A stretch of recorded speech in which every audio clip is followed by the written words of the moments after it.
Alright, welcome to the second lesson. So I'm really excited for this one, and I've gotten a lot of emails so far, a huge response to the first lesson. This has been so cool. A few of you have already been tagging me on Instagram with your previews that you've been doing so far. So again, I really want to encourage that because it's really cool for me to see all the cool work you guys are doing, and I get the comments. But at the same time, it's good for you to stay consistent with posting your work and seeing it get better and better and better from where you initially started through to where you are by video 8. So this is going to happen really quickly, and I want you to really get motivated and really commit to this. So in the last lesson, we started building out our dynamics. We're going to continue to build on that, creating the beam effects that are kind of the sci-fi laser element. I got a lot of feedback already kind of asking for certain features and things we want to do. So one thing I've thought about is I want to make this a lot more violent. I'm going to make this a lot more destructive. And a few people kind of talked about some things that made me think about like Akira, that big like city explosion. I'd love to do something like that. For now, I'm going to keep it focused on this training, but we're definitely going to shift gears a little bit and make this even bigger, even more destructive, even more cool. So I'm really excited for that. Originally, what I wanted to do was something similar to Man of Steel with that reverse gravity engine, which is kind of just pulling buildings up and smashing them down. So we're going to kind of build upon that idea. So we've definitely got our work cut out for us in this lesson and as we continue to evolve. So like I said, as you go through this, don't rush yourself. Feel free to go back and watch the lesson again until it really clicks, but stay committed to this as you go through it, and feel free to tag me in your post or shoot me an email, whatever you want to do, and just show me work in progress updates as you go through it. I'd love to see what you're doing, and I'll try to comment or say some encouraging words along the way. Okay, so that being said, let's get started. Alright, so now we're in here.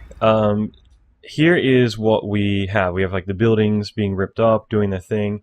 The next step that I want to do is I want to start working visually on the laser beam. It doesn't mean that this will be like this video we cover just the laser beam and it's finished after that. Like we might tweak things as we go, because progressively you don't just do something and then move on and you don't come back. Usually what I prefer to do is just fire things out as quick as I can, get it in the comp, review it, and then make adjustments as we go. And obviously when you go to final a shot, that's when the big changes really happen, unfortunately, because you usually want them to happen earlier.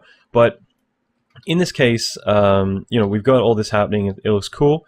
And my goal for this lesson is going to be to focus on getting the base elements of our laser, you know, kind of happening.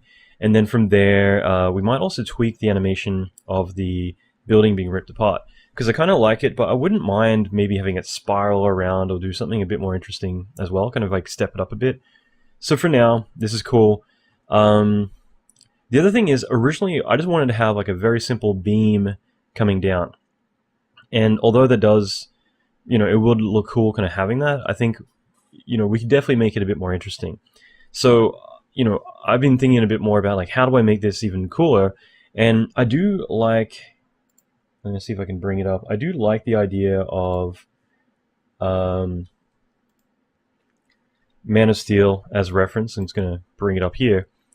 So I do kind of like this idea of having this kind of beam effect that's a bit more violent. There's a bit more going on with it.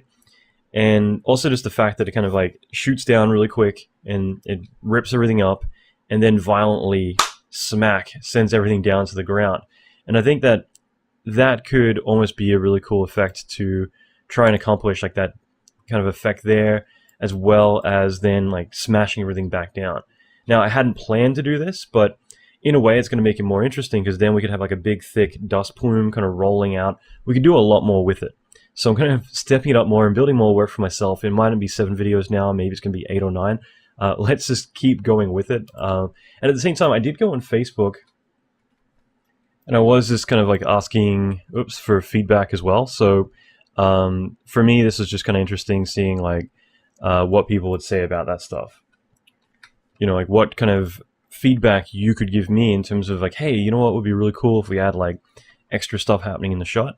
So, you know, again, I'd love to get your input. I want to make this as interactive as possible.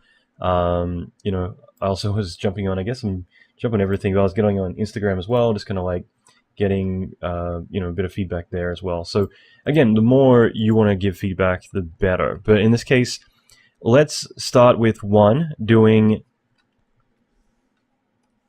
the, let's do it here. One, we're going to do the beam, and we're going to try and make that beam really violent, so it's going to like shoot down. I'm not trying to imitate anything, by the way. Like, we could just say, let's go and recreate Man of Steel, but I'm not trying to do that. I just using as reference, but I do like the kind of repetitive phasing beams shooting down. So doing something like that. Two, we could look at making the whole entire thing like debris crash. Can't write right now, but crash down. Okay, so in other words, all of this stuff then is going to you know, slam it back down and kind of destroy more of the building as it does that. And then finally in this lesson 3, if I could write a 3, oh my god. All right, so 3, we could also look at maybe making all of this spiral as well. I wouldn't mind just kind of making it a bit more interesting, rather than just going up. We could kind of make it all spiral around a little bit. I don't know, that's hard to say whether we'll get onto that. It comes down to just how we're doing on time, but I think just making it a bit more interesting could be kind of cool. So those are the 3 things I want to do this lesson.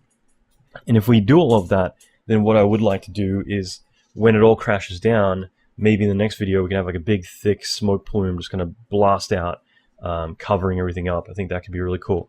So let's dive in, and initially what I want to do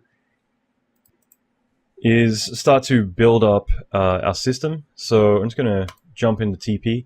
And one other thing before we get started, this is something I haven't done this time, but you'll notice, like, let's say I hold down my middle mouse button, I can move my camera, and it's so easy just to accidentally bump your camera. And it's the worst thing in the world when you get into production, you get into rendering all your final stuff out, and the compositor says, hey, your elements aren't lining up. Because then not only have you wasted a render, but you mightn't, you know, you don't know whether it's your element or someone else's elements, like maybe the animators updated the animation. It can waste days trying to track down like who's got the wrong camera, or who's got, you know, whatever's gone wrong, like why are things not lining up. You know, maybe it's to do with the animation or the model, scene scale, you know, it's very hard to tell. And then on top of that, you then got to re-render it all. So you can lose days sometimes over bumping your camera, like whoops, and then nothing lines up. So one thing typically I always make everyone that I work with do is lock your cameras, and I haven't done it this time around. So just select your camera, go link, or hierarchy, sorry, and then link info, and then you got locks. So see the locks? So all I'm going to do is check all of these, and it just means it's locked. It means that, you know, I can't physically move this, okay? Now that's kind of handy just because it means that I cannot accidentally mess things up. Human error is typically the #1 thing that is the reason why we have so much error. Also, the other thing is I'm just going to right click here. It might pop up saying, hey, you know, I don't have this grid, just ignore that. But I'm just going to change the layout just because this window isn't that big, so I might as well get a bit more room. So I'm just changing it to this layout. It just means I have this here, but I got this here as well, so I can look at the top view. You know, it's just going to be easier for me to navigate around a little bit. Okay. Now, if I'm looking in the camera viewport, right now you can see it's kind of slow to update. So I'm going to turn off the background, but I'm going to basically turn off my caches. So let's just turn these both off. And the reason for that is that we don't need any of this destruction. We're not working on that right now. We're actually working on the beam. So I'm going to turn everything off here except for the beam shape and the beam on. Oh, and by the way, you might have seen this at the end of the last video. I forgot to take it out, I think. So let me just explain what this is. I'm just going to call this cull, or let's call it particle cull. And basically I threw this on here just because I wanted to run a preview. I didn't record this, but I just wanted to run a preview just to test things out without, let me just turn this prefrag off for a second. Test things out without having to wait a long time. So the particle cull, what's really handy about that, if I just turn my cache on for a second, what I've done is it was just a way for me, if I turn this on, to remove groups. So I teach this in LAS, like the live action series, as referred to as LAS. The live action series, I teach this a lot, where it's like how to work quickly. Because the big thing about being a TD, the big thing about working in FX is that you waste a lot of time just, waiting for stuff to calculate. And if I just want to see a simple result, like having the roof tear apart and make sure it's all working, that's something where it's very easy for me to do by just getting rid of the floors, the walls. So occasionally I'll have like an operator that I can easily just turn everything off very quickly, or I can say everything outside of this box disappears, and that way again it's just calculating like a segregated group. So I just explain what that is. You don't need it, but if you want it, then it's just, I had the two collision groups have a particle die, so when I turn it on, it kills them instantly. But basically I just need my beam shape on and my activate beam. That's all I'm really dealing with. I'll move that down. So these two, but then I'm also going to turn off the import geo and the prefrag.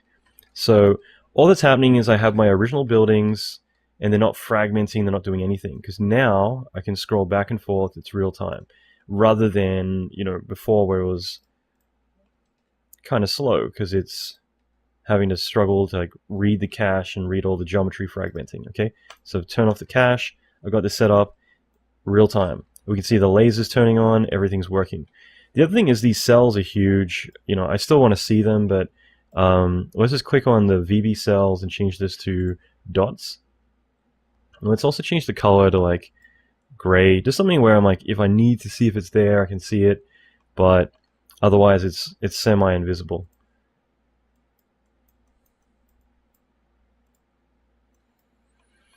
Okay.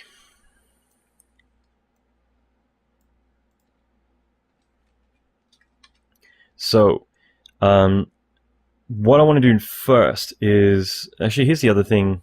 I kind of caught this before.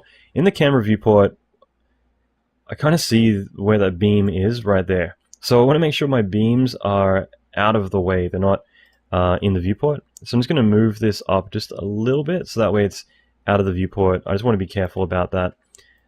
I might need to change the intersect length later, we'll see, but what I'm talking about is here. I'm just going to mention this. So like the intersect, this was the length. I think it's good, but I'm just mentioning that I just moved it up a little bit, so the length might need to be increased, but I think it's fine. I just wanted to move that out of the way, so at least not seeing where stuff would be generated up there. Because the next step is that I basically want to generate some beams pulsating downward from there. And I might bring up my Superman reference again. So, like I said, I'm not trying to imitate this, otherwise, like, I'll be doing things a bit differently. I feel like some of the ways that this is being done, like, you could get away with almost using geometry for a lot of the effect. It doesn't need to be fluids or anything, or volumetric lights. But if we were to break it down, let's say, go back a bit. If we were to break it down a little bit, the main thing is there's these pulsating rings. And again, you could totally do that with geometry. The other thing is you got the beam in the center, you got this little halo on the outside, stuff like that, lens flare. I feel like it's pretty straightforward to do. I think it looks good, it's fine, but I'm just saying it's not too much work to replicate that. But what I'm going to do is, outside of all this building stuff, because I want to be able to cache all this out, and then I want to be able to still work on stuff. So I'm just going to create a new group, and let's just call this building 1, and then we can call this, I don't know what. So we'll call this secondaries, I guess. It's basically all the FumeFX, stuff like that. Let's go to atmospherics. And in here, I'm going to put a beam.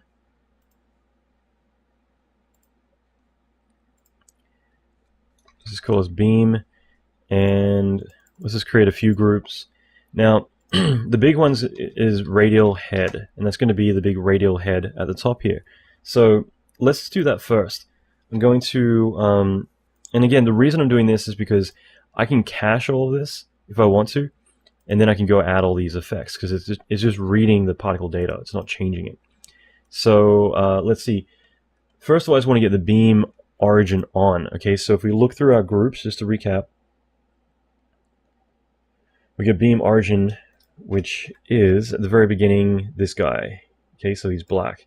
It's the black color, and then it turns green, meaning it's on, and it also shoots down that beam. Okay, so when it turns green is when I want it to activate. So if we go to beam origin, we'll do both of them. I then want to create a position born, and let's go into atmospherics, beam, create a bunch of groups, and we'll call this actually underscore beam, and I'll do 2 underscores, beam ring head, and then beam ring particles. So the whole idea is that I'll create like a head. These will be the master emitters, and then all the children particles. So looking at this guy, it turns green, so I'm going to connect this. Now we see particles because it turns green. It's emitting from that point. So I don't want to do that. I just want to get particles to be created once. So I'm just going to link these up. And I'm just going to say when they enter the group, we get that little particle again created. All right. So now in the position born, we can call this like beam ring head, just so we know what it does. And let's just dump this into the right particle groups of beam ring head. Nothing's changed yet, but I'm going to say pistol shot per call. Let's give this like 100 particles. Let's say, I don't know, like let's say 1,000. Let's say something pretty big. Do like, I don't know, 350. Lifespan 350. I guess I'm just throwing 350s in. The speed to 0. So all we've done is create a bunch of particles. They've got a lifespan that's pretty long, and there's 0 speed. So now it's kind of hard to see, but what we can do is that emission distance.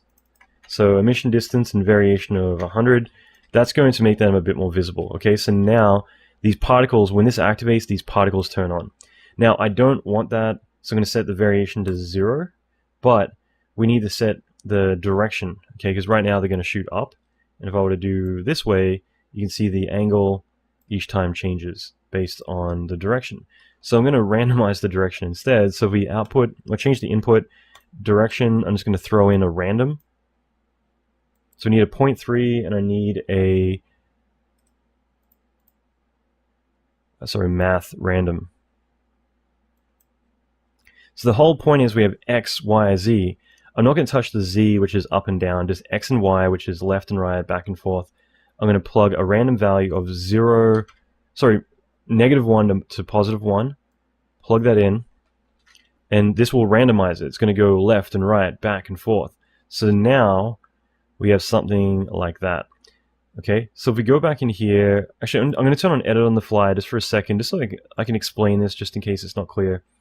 We have the random, which is controlling the the randomization of the angles, okay,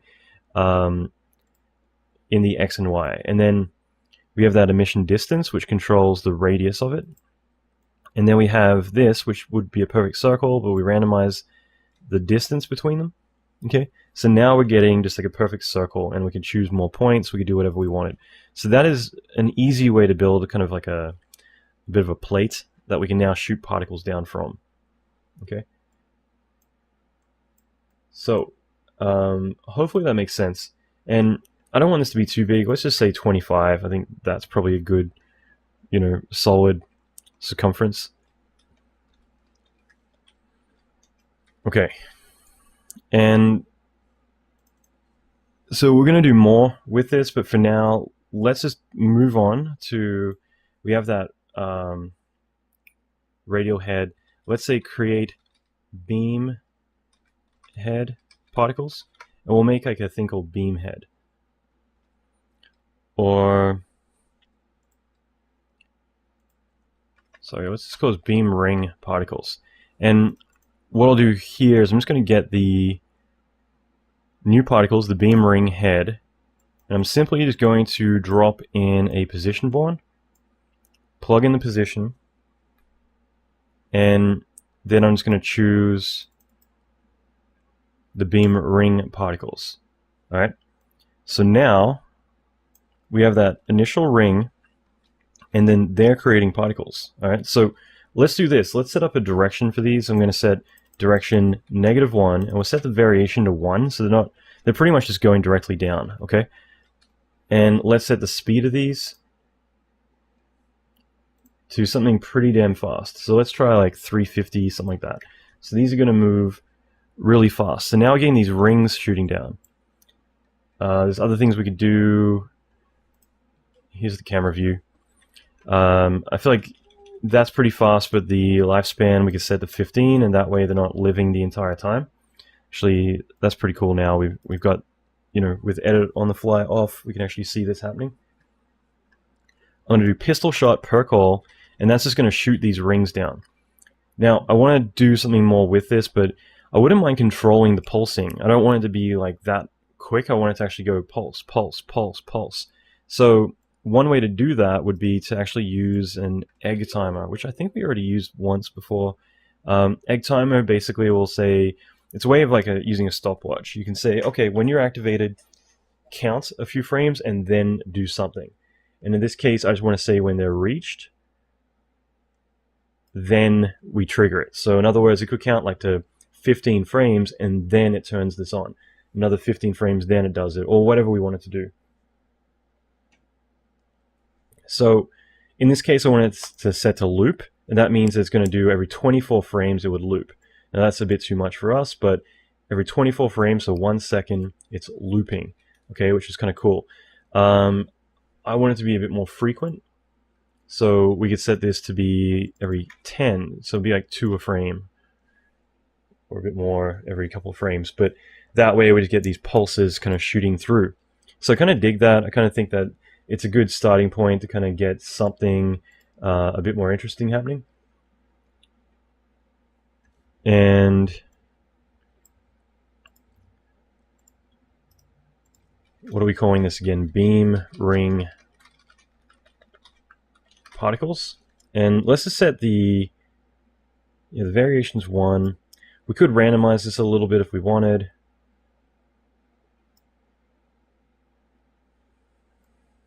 Do emission distance to kind of offset it back into the center. You know, we do whatever we want here. I don't really care that much.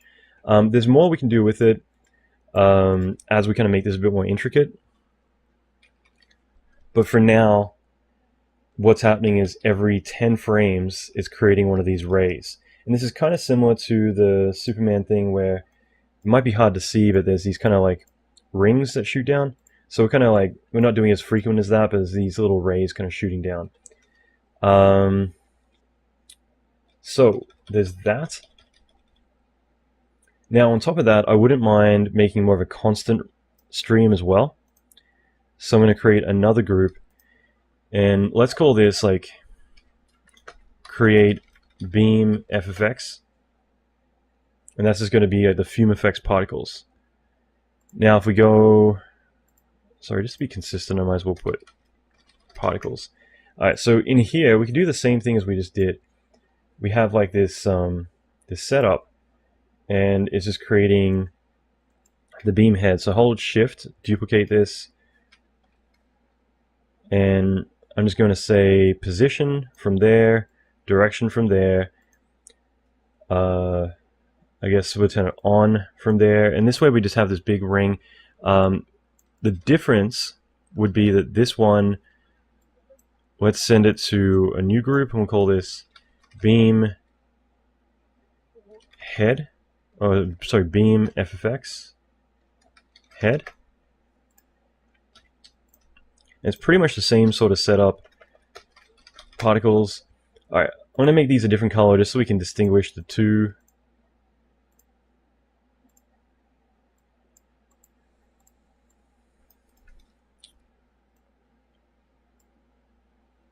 Alright, now these guys are going to tell them to go into the new beam FFX head, and that way they're going to go into the blue group. Okay, and the difference is that these guys, like these particles, I just don't want the circumference to be as big. I want it to be smaller. So let's say like 8 or 9. We'll give it 100 particles because it's smaller. And this just means we have this smaller, more concentrated group. Hopefully you can see that.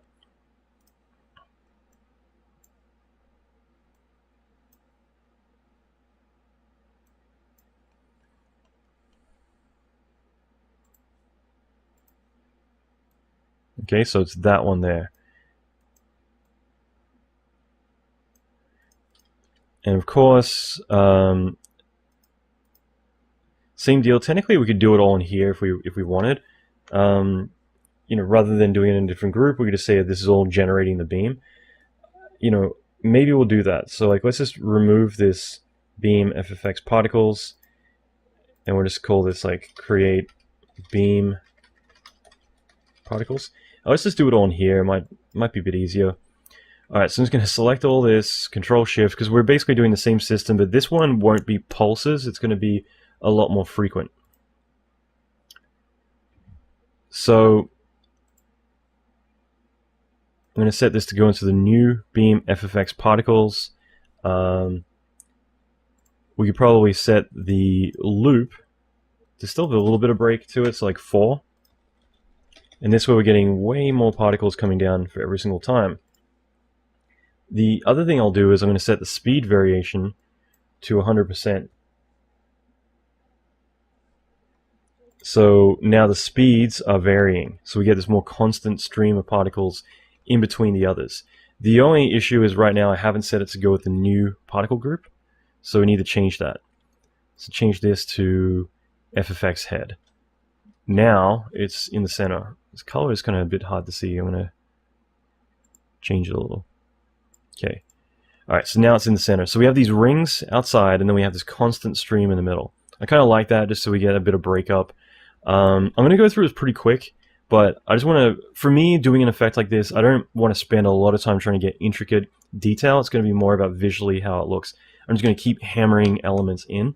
So I just want to mention that because I'm not doing graceful, spirally stuff that, you know, at this speed, you're just not going to see that. So I'd rather just create stuff very quick, which means also my Fume sims are going to be quite low res, because I don't think we're going to appreciate the detail in something like this. I'd rather it be more focused on the destruction in this case. So just a heads up that like I'm going to build a Fume grid, I'm going to make it low res, you know, all that kind of stuff. So going back in here, we have FumeFX controls, blah, blah, blah, or destruction. I want to say, in fact, sorry, I'm going to delete that. I'm going to go to destruction render, and let's, in the top viewport, create a FumeFX grid.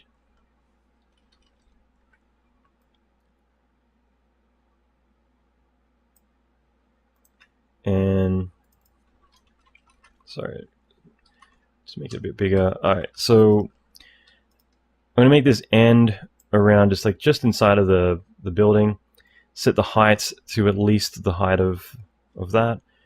Alright, and the whole point of this is that I just want to have a quick grid, and I put it in the render there. Let's call this FumeFX beam 1.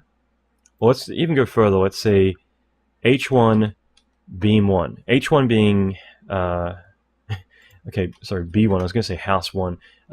Building 1, beam 1. And now we'll go back to destruction controls, so that way they're all specific to that. In FumeFX, I'm going to go to helpers, FumeFX, particle source. I'm going to create 2 particle sources. I'm also going to create a gravity. I'm just throwing these in here because I know I'm going to need them. So going to Fume, let's just add both of these and the gravity. And I'll just rename these really quick. FFXE, and then we'll call this, let's call this FFXE beam 001, because these aren't going to be specific to each building. So it's just more 2 FumeFX emitters, and then we have the gravity which I'll call FFX gravity, or reverse gravity, just for the hell of it. Okay, so we got that all set up. Basically what I want to do is I want to select with the first system, I just want to select TP any way I can. So with my emitter, I'm going to choose TP. It's going to pop up. It's going to say, what do you want to, emit from? And I'm just going to say the beam FFX particles. Now, technically, I want to use, I will use these rings, but I'm also going to use them for something else probably as well. I don't know. We'll see. So let's go to beam 2, and I'm just going to add this group in as well. So we'll just say beam ring particles. All right. Now you can kind of see what's showing up here. We got like these yellow circles representing the radius of these, but now they're both in Fume.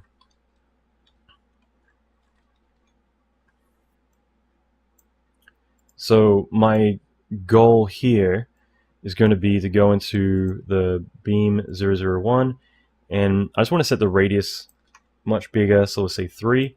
I'm going to set my velocity multiplier lower, and it just means that 3 velocity multiplier lower to 0.5, and it just means I'm going to have particles shooting down, but they're not going to be firing forward. They're going to trail behind a little bit, and the reason for that again is I just I want this to be kind of like blue flame, but more plasma. I don't want this to be shooting forwards. I just want it to be more of a consistent beam. So some velocity is good, not a lot. I might vary it a little to 35, but that's pretty much it. I just want to give this a bit of radius. The other one though is I want to go to beam 2, and this one I want to change a little bit. I pretty much just want this to I don't know, just have like a 1.5 radius, so it's a little bit bigger, and that's pretty much it.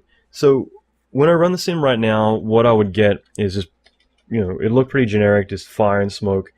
Let's give this a bit of resolution. Actually, keep it low res for now. Like, that's as low as I would want to go.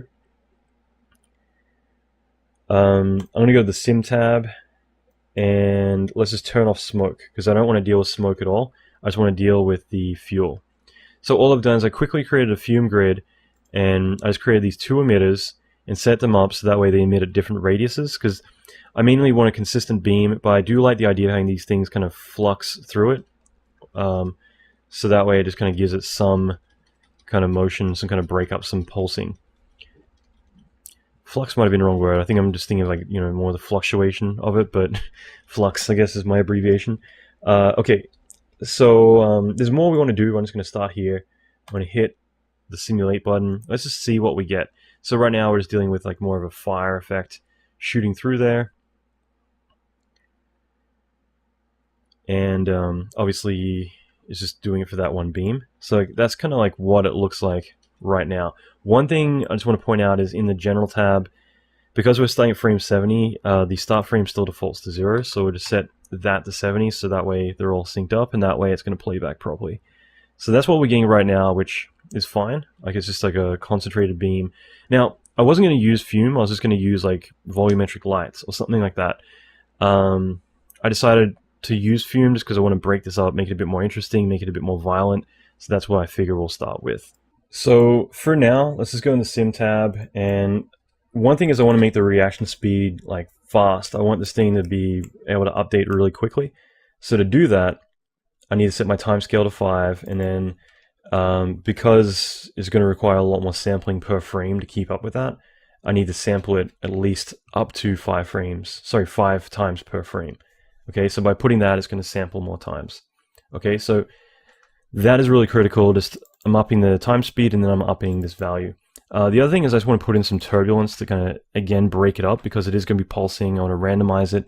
I don't want it to feel too steppy, but I also want the turbulence noise to be small, so that way it's really tiny high frequency stuff, not like a really big warpy thing. I want this to be a very straight cylindrical shape. So finally, that controls the scale of the turbulence, and 2 is a fair amount, but not for the speed. The frames I'm going to set to 2, which means it's going to phase much quicker. The lower the value, the quicker it will cycle from 1 to 0, or sorry, 0 to 1, that sort of thing. Finally, detail, so we're going to put in more octaves. So this is pretty straightforward. All I'm doing is I'm adding a lot of turbulence and then making the scale small, making it phase fast, putting the detail up. That would be the main stuff. Now, I am going through this a little quickly, but I mean, I've covered so much stuff on FumeFX out there. It should be pretty straightforward. One thing I will do is just set the expansion to 1.5, so that way it just kind of fills up a little bit more, because I don't want these circles to be very identifiable. I want there to be more of a consistent kind of column of stuff. So that's kind of my starting point. I just want to kind of throw those settings in, but I think that will be a good starting point with this. I might give it a bit more detail, let's say 0.8. You know, for now, I think that's probably all we'll need. I don't want this to be a really detailed sim. The other thing is I haven't added it in yet, but there is the reverse gravity, which I'll take out for now. It doesn't really matter, but basically I may flip the gravity, which is why I wanted to do that, because I might want everything to suck downward, but because it is shooting downward, I kind of wouldn't mind actually having all the heat cause it to go up, because it'll cause a bit of friction as it's pushing down. It's going to be pulling back up, and maybe that's better. It's going to help again fill it out more. So my original idea was add reverse gravity so it all sucks down, but that might it might feel a bit too linear. So having the friction of going up and down at the same time might work really well. So I'm just going to run a sim of this, and let's just take a look. I'm going to the rendering tab. I'm just going to bring my opacity down just a little bit so we can see a bit more detail. Don't worry, we're not going to do with an orange flame or anything. It's just more the starting point. Okay, so I'll run a sim of this of 100 frames just so we have something to play with. But I'm pretty confident already to seeing this that we're going to get that fluctuation. We're going to get the column. We're going to get enough detail. Everything we need. But let's just see how this goes. Okay, so let's play through what we got. It's a little bit crazier than I expected, but let's just see how it looks. The first thing I want to do is I'm just going to basically start working on the shader, because we don't want a fiery shader. So I'm just going to double click and make both sides black. So if you want that to happen, by the way, if it's just a solid color, then just right click, go key mode, and then left click, and it should bring up a gradient.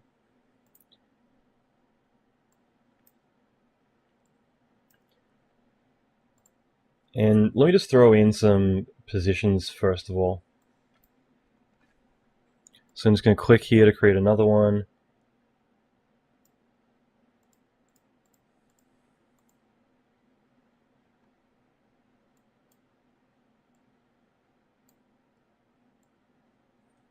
Alright, so basically I want all this to be black. I also want to base this on density, so if I just right click on the opacity and just say disable, it's actually going to use the graph here to control the opacity.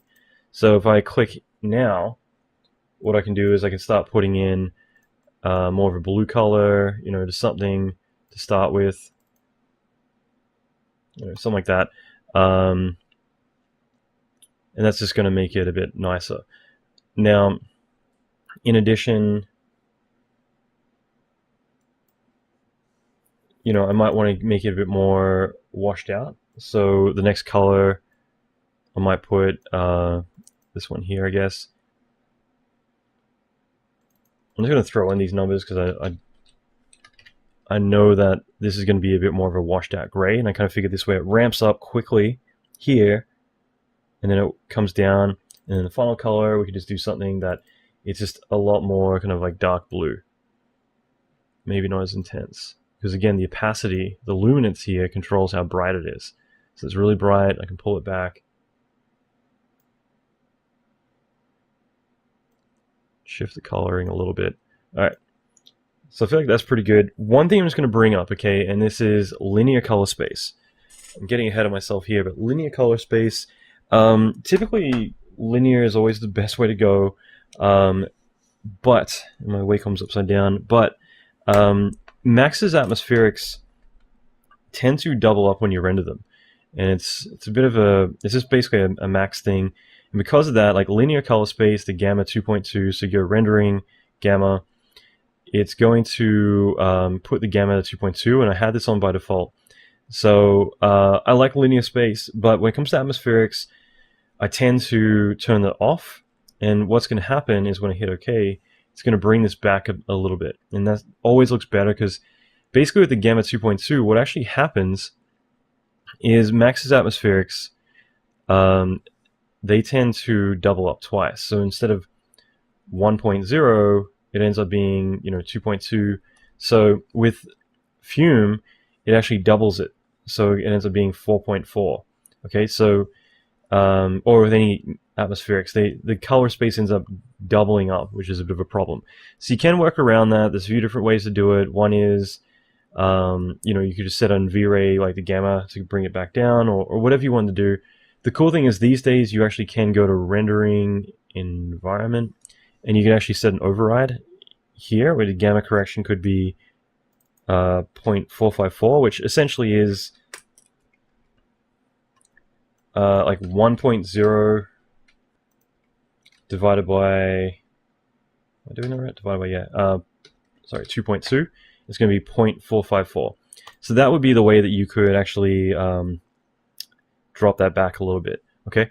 And this way, when it does double it up, it actually doubles up to 1.0. Hopefully that doesn't confuse anyone, but basically it just means that if you wanted to, you can do that if you want to keep linear color space on. However, that's for rendering. In the viewport, it's still going to look weird. I would rather just for now have my color space off, and I can worry about at render time what I want to do with it. So I'm just turning this off. And this means this looks a lot more attractive. I've had so many discussions for so many years about the subject, and that's kind of like where a lot of us are at about it. But this is generally what I want. I might make the final color here just like a dark blue. So let's just turn this on to blue. I'm going to bring this right down. And again, I still want it perfectly blue. All right. Now, the big thing here is just kind of getting the positions right.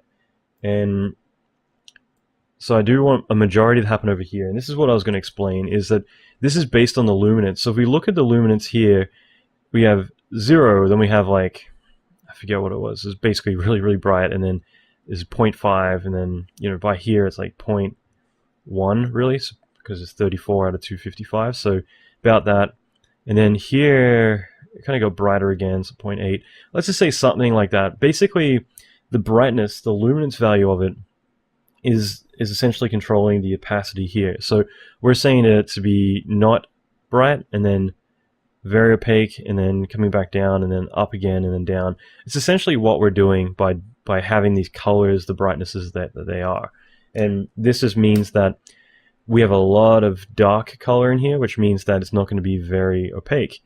So having it so sharp here with that curve, it means that we're going to get a lot more detail being pushed through.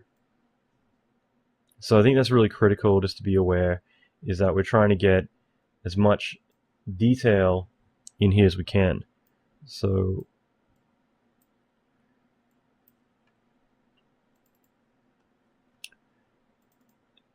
oops. Anyway, so I'm just going to move these around.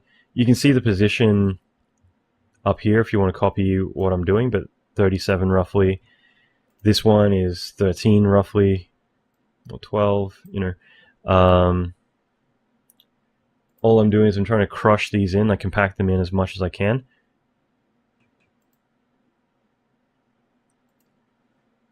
And I might even do another one.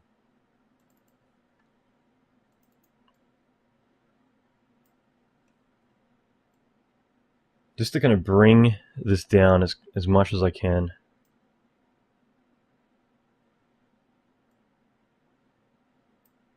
Okay, so it's just going to spike up really high, and it's going to go low like that. All right, so now we're actually seeing a lot more detail in here because of the way the color curves are working. So that kind of works out in our favor.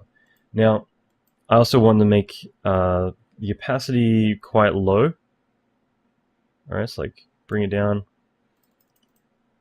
Well, bring the color up, and that's going to essentially make all the brights like exponentially brighter. So it's just going to push that a little bit more. And again, we're just trying to get something that's a bit more interesting. Okay, we definitely can do a lot in comp to this. It's going to be motion blurred. It's moving so quick. But this is a good starting point. And this is what it looks like through the camera. So it's kind of interesting. It's definitely different, but And it's a little bit too big in my opinion, but we'll roll with it. Yeah, and that's generally what I'm going for.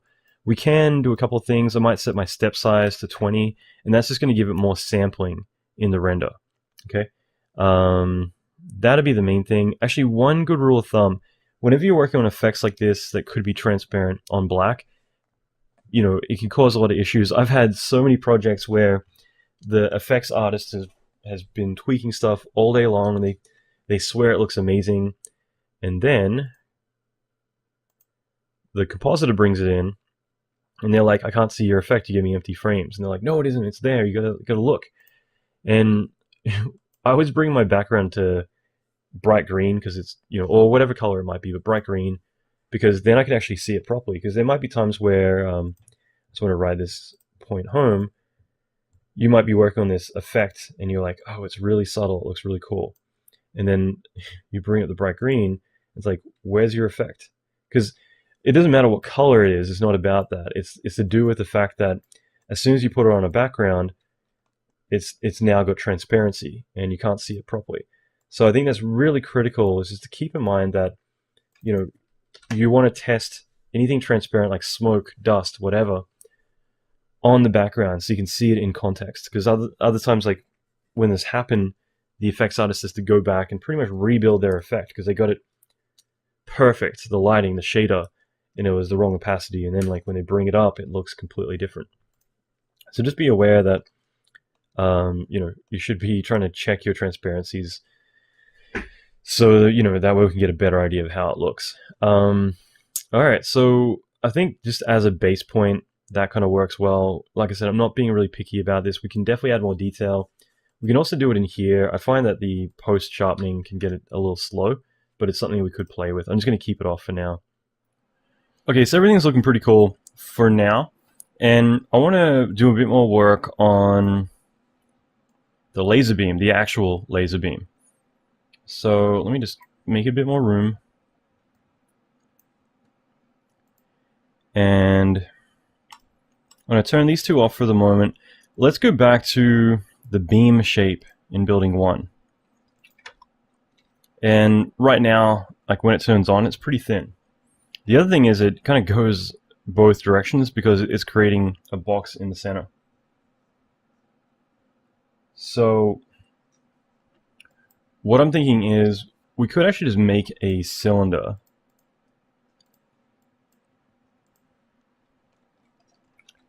All right, so I'm just going to try and draw out a cylinder, make sure it's in destruction controls. Okay. And basically the way that it's going to interpret the shape is based on the pivot. Okay, so it doesn't really matter which direction, but that's the shape it's going to use. So I'm just going to put it over here for the time being. Let's go back in here. I'm going to turn off scale. I'll keep size. I'm going to turn off, turn off the shape.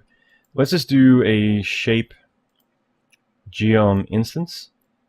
So I turn off the shape and scale, because we're not getting a box anymore. We're actually going to use a real cylinder. And the pivot is at the top. So here we can see it's been updated and it's pointing upward. Let's just say that this was the wrong orientation.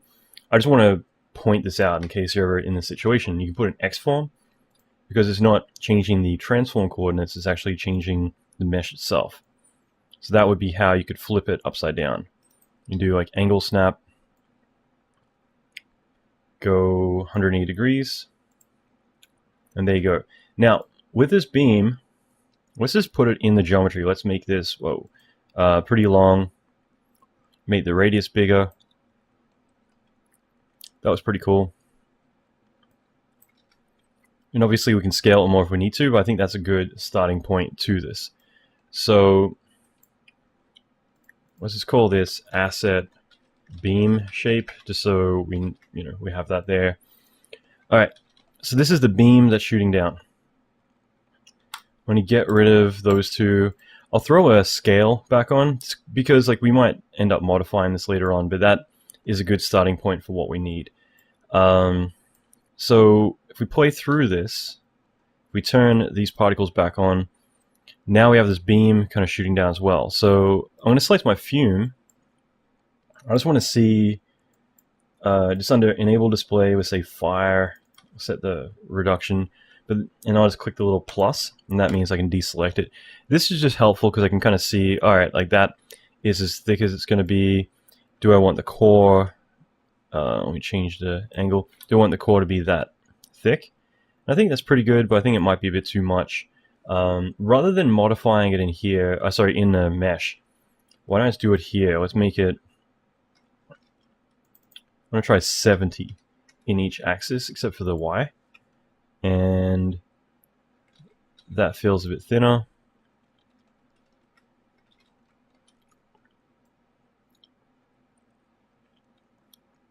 So I think that's pretty good. Now the other thing is I want to have another shape, like a bigger one as well, but let's just roll with this for now. So that's there. I'm going to turn off that Fume display. Now I'm going to go to the rendering environment. I'm going to just have this here. I'm also going to go into the rendering menu. So just rendering, render scene dialog, render setup, whatever it's called. And I'm going to change this because I'm going to use V-Ray. You don't have to use V-Ray, but I'm going to use V-Ray. And I'm just going to change the renderer to V-Ray. And I'm going to go to settings. I'm just going to set my render buckets to 12. V-Ray, I'm just going to change this to adaptive because I don't want it to be progressive. Okay, and those are the main things I just want to quickly do with that. But the other thing is I want to use V-Ray environment fog. And I want to actually use this as a mesh, okay, because I want to be able to use the cylinder as environment fog. So what I'll do is go to master dynamic, and there'll be a little checkbox called group as objects. And now, provided we dump these in the right group, which I didn't really do, but yeah, it's created all these objects here. And the cool thing is at least now these are selectable objects. All right, so I could go into here. What am I doing? Sorry, go into here, the V-Ray fog, click add, and I can select the B origin, blah, blah, blah. And that's going to be the beam. Okay, and this just means that I can drop in all the objects. And now I'm going to hide this object. I've got a hotkey for it, but let me just click there. All right, so I've hidden it, but I'll be able to render it now. Okay, so I'm just going to hit render. Let's just see what we get. Obviously, the Fume is going to render as well, but hopefully we see something. All right, I'm just going to hide my Fume just to make it a bit easier, but we should have seen something. I'm just trying to think. Yeah, it should show up. Okay, so it is there. It's just very faint. I'm just trying to get this a bit more tidied. Okay, so we got this little beam here. Now, to make this a bit more obvious, I'm going to set like my distance down a little bit, like 65. Let's try that. It's a little bit more obvious.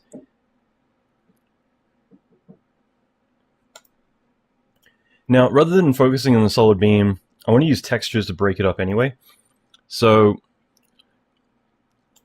actually, while I'm in here, I'm just going to set my color back to black for now, just because I want to kind of point out like how I might be looking at this and be like, oh yeah, it's great, and then put on green and it's invisible. But let me load up my material editor, so just the shader editor here. I'm using the old school one. You also have the slate editor, and I just don't really use it. I love Hypershade in mine. And this is cool too. I just kind of get used to the linear approach. Anyway, so yeah, I'm just kind of rolling with this.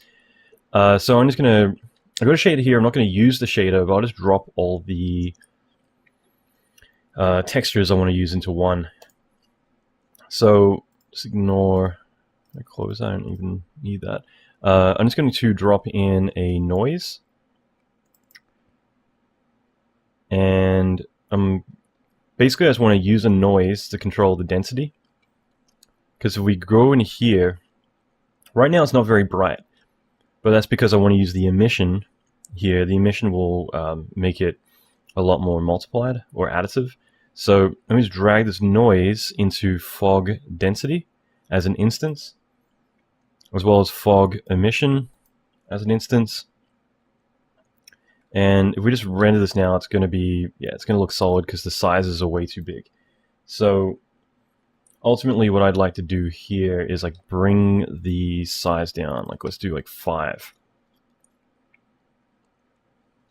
All right, it's still pretty intense. Okay, so I'm going to drop this down considerably. I'd say like 85, something like that. So the main thing is the emission. As soon as I drop the emission, it's going to be a lot more visible. Right now it's like solid. Okay. All right, still, man. Okay, yeah, this is why. Because basically when I lower the emission, it's now relying on the fog color and emission. So if I drop those down, keep my fog distance 65, but basically I just want to keep this relatively low. And fog distance is essentially the density, the volume density. So let's try that. And then from here, I want to use like more of a breakup. Man, you're starting to see it. It's just not too intense. So I'm going to go fractal, enable color map. I'm going to set this value to 0. And I do this a lot, but I'm basically just going to throw in 3 values and get more of a spike in the center. And I do that just to kind of get more breakup. You can kind of see it if I open this up. You get more of an electrical pattern. So yeah, that's looking a lot better. Okay, so that's going to help break it up a little bit. I could bring these in just a little bit. I don't know, 5 maybe. And this is going to make it sharper, tighter. No, I'm good. Now, just looking at this for a minute. Oh yeah, so levels, I want to push the levels up a little bit too. And that's just going to put a bit more noise detail in. Okay.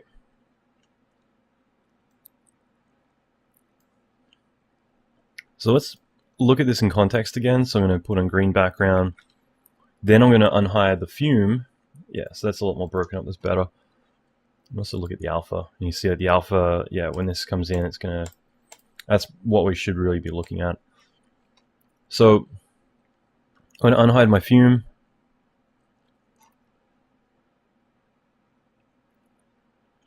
Which is... Oh yeah, it's under render. Okay, so now we can see this in context and just kind of get an idea of how these two blend together. Because basically I want to use this as a hot section to sit inside of this. And I also want to introduce some blues. So the next thing I could start doing is, let's go up one. I'm going to bring in color, and let's do a gradient ramp.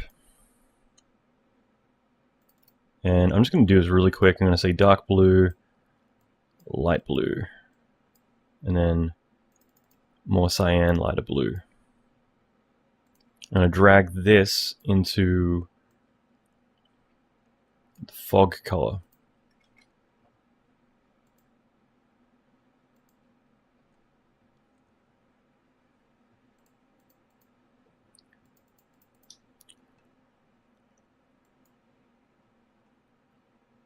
All right, so let me bring it down a little bit. All right, so this doesn't affect it too much, but that's ultimately what I'm going for, is like this sort of effect. Like I think this is all working out pretty well. Now, at this point, if I look at it from the camera perspective,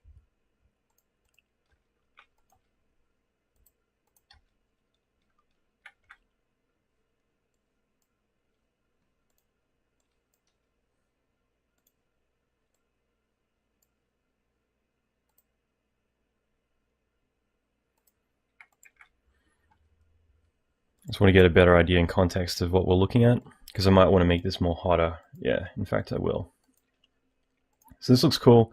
Definitely early days, but going back into the rendering environment, I just want to make this a little bit hotter. So probably bring the fog distance down and the emission up a little bit, and that should probably do it. Let's see. That's a bit better.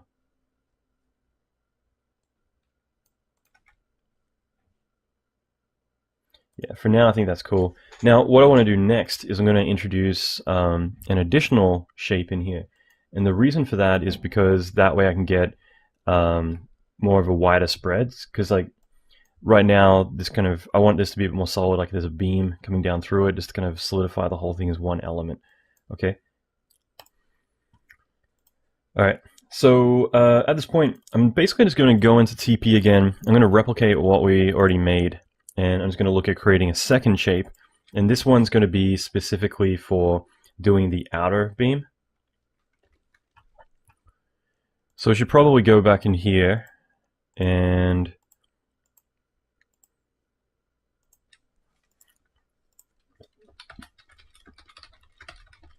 I'm just going to call it outer beam shape. And I'm just going to duplicate this whole setup. And let's make outer beam shape some cooler color, like purple or pink.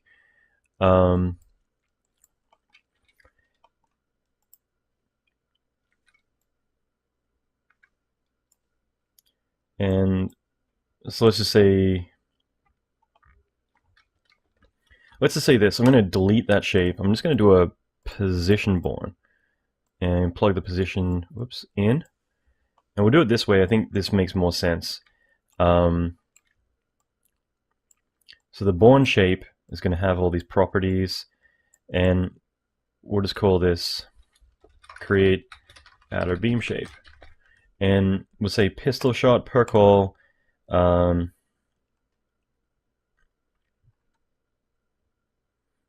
beam shape, lifespan 350 for now, and speed to 0.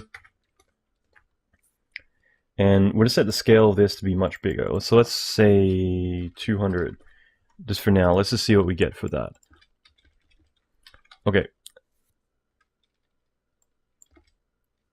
So let's say 215, let's say 225.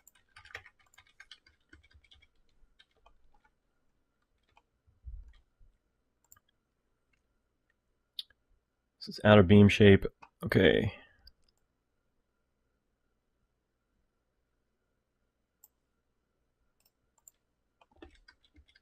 Okay, I was wondering where the inner beam was. I just remember we hit it, so that's why it's not showing up. Okay, so I'm going to add a new environment fog. So we'll call this one infog, and then we'll say inner. And then we'll create a new environment fog, and we'll say env fog outer. And same deal as before. I'm just going to pick that shape or hide that shape, and bring the material editor. I'm going to drop the noise in to density in that, set the smoke emission 25, this to 80, these both down 0, doesn't really matter too much. 35, I'm just throwing numbers in right now. I don't know how this is going to look. It's just a start. Okay.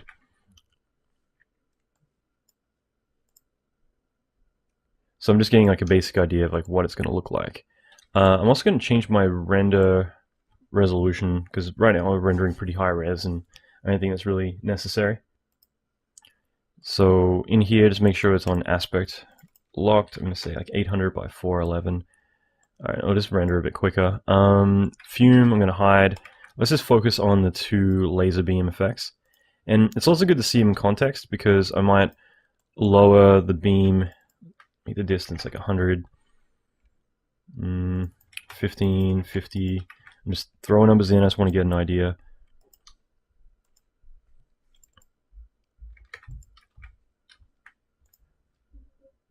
Alright. So I put that to 10. I'm going to do 5, 20. Alright. So I'm going back and forth here. I'm going to do 65, 25. So don't copy my settings until I actually get it kind of figured out. But I'm just trying to get a good idea for how I want this to be. And the other thing too is I don't need to necessarily use noise for this one. So I mean, you know, I'm just going to point this out, but like I could keep these off, and I could just have like a light beam going over everything and set like the fog emission higher. And I mean, something like that could work pretty well, you know, because it's mainly meant to be sitting inside of the Fume. So the only other thing is that technically with this here, it's multiplying the volume fog in the middle. So, you know, that's just the one thing to keep in mind. I'm gonna load up my Fume again. I just want to like see it again in context so I can get a better idea, but you know, so let me just sample color from here. It's 29131210. So let's get the number from over there. 13210. Is that right? Yeah. Makes it a bit lighter.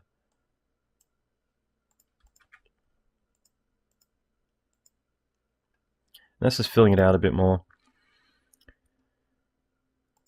Okay. I think the main thing at this point would be I'm just going to copy my noise just as a regular copy. I'll say noise outer. I'm going to make this bigger. I'm going to make this like 15 or 20. But I'm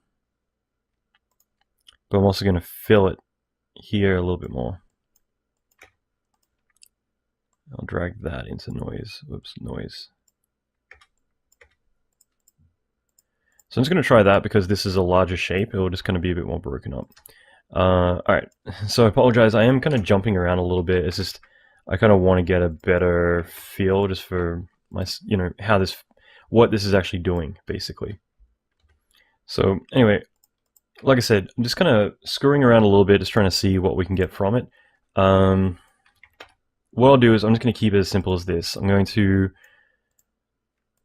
just kind of keep the settings. I'll just keep it more of like a linear beam. So I apologize. I kind of just wanted to wing this bit a little bit, just kind of like see what I can get from it. But I think I'll just kind of stick to more of a linear beam, just kind of fill this out a little bit. So I won't worry right now about any noise map. So all I'm doing is I have like these settings, so roughly 210 luminance, and then the emission map is 194. I just kind of threw that in.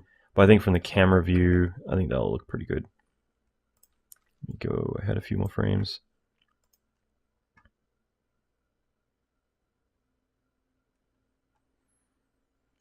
So it just fills it out a bit more there.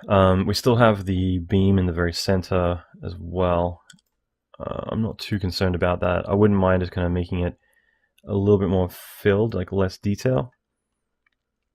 But I don't know. For now, I'll keep it as is. Alright, so one last time, I'm just going to crank this up a bit more, the emission.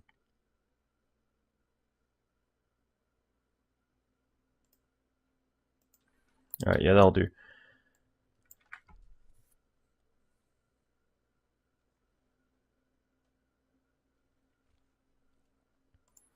Okay, so at this point, everything was cool. I'm going to just look at the next step now. So we have those two. We have the kind of fume grid beaming down. A couple of things we could do with this now. I'm trying to go through this as quick as I can. So basically, I'd like to get kind of like a nice kind of pulsing ray effect coming down here as well. And I want the volumetrics to actually be shooting down too. So what I'm going to do for now is I'm just going to hide the fume. Let's go into the shader itself. I'm just going to quickly animate the shader so that way it animates over time. So I basically just want to go to the last frame. So 414 here, turn on auto key. And because Z, I'm going to put in like 5,000 technically because the object got flipped. That technically is down now. So we're going to set 5,000. We'll set a phase of like 3. And I don't know, like maybe we need to play with it, but I think that that should be basically the cylinder pattern. The shape is going to move downward. So it'll give the illusion that it's blasting down. And the phasing will just make it phase, which I kind of feel like you could probably go up to like 6 or something. I don't know. So I'm going to try from 0 to 6. So keep in mind also the keyframes start at frame 0 and go to here. So you know, frame 70, they're going to look like that. That's fine. All right, so I just quickly did that, but I'm just animating the texture shape to shoot downward as well. Finally, everything's at a pretty good point. I'm going to do one final thing here, which I don't know what we'll call this. Call this ring shape. I guess. And ring shape, let's just create a new cylinder shape which shoots downwards, which is kind of that plasma stuff that we saw in Man of Steel. So in other words, I'm just going to jump in here, create a cylinder.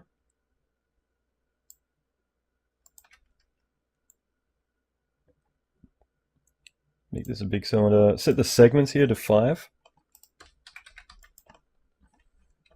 So this is more like a game model in a way. Set the height a bit more. We'll set 2 height segments. I'm going to go to the hierarchy here, pivot, effect pivot only, center pivot. I just want to center it. Finally, I'm just going to go edit poly, vertice, and I'm just going to select the top and select the bottom. Right click scale, to scale in these 2 axes. I just want to bring it in a little bit. I just thought it'd be kind of cool to bring that in. And then I can select all this and scale it up a little. Okay. So I think that'll be good. It's kind of hard to see there, but alright, so this is my mesh. Oh yeah, so while we get edit poly, let's just delete the top and delete the bottom polys. So I'm just creating like a mesh that I can create like a bit of a basic shader on. I'm going to go in the editor here, and let's just call this ring shader, or ring plasma. Okay, let's do opacity first. So I'm going to do opacity, I'm going to do noise, and we'll set the noise based on, I guess, object coordinates is fine. Yeah, object coordinates is fine. Only thing about object coordinates is they don't show up in the viewport accurately. So I could drag this shader on here or click assign, and it's going to assign, and I could change the size down a little bit. And even though it might look like this in the viewport, the size probably won't reflect correctly.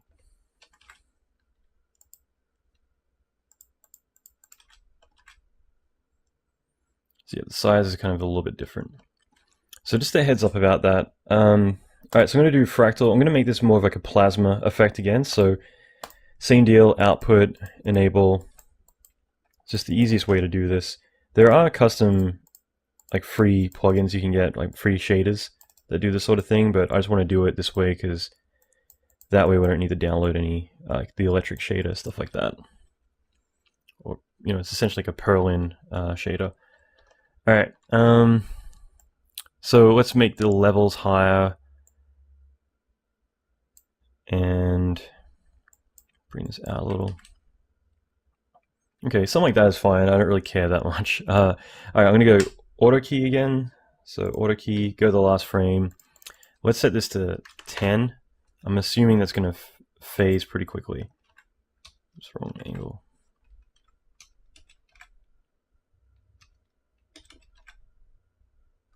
Alright, so I'm going to go back to 10. I'm going to set this to 100. This is something I can see in the viewport. So that's pretty quick. Okay, I'm going to go to last frame again, 25.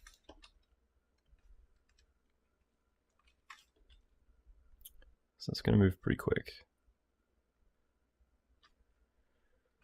Alright, so 25 feels pretty good. I'm going to do the same thing for our volumetric fog, because I'm just now realizing I might have made it fast enough, so I'm going to set this to 30. Alright, then turn auto key off. So all I did is I changed the original noise that we're working on for the volumetric fog to animate to 30 at the last frame instead of 6. And here 25. Now, that being said, this is what I'm getting so far. I'm going to change this up a little bit. First of all, I'm going to click color 2. I'm going to make this a gradient ramp. Now I'm going to show that in the viewport so we can see it here. And I'm going to make colors at each end like that. And I'm going to make the colors in the center both white. I'm also going to rotate this 90 degrees so that way it's going up. Okay, because before it was wrapping around, see?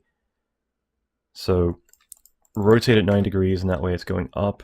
And this way we're just getting nice fall off on the edges. So it's kind of more centered and then it falls off. I can even make this black and kind of bring it in a little bit.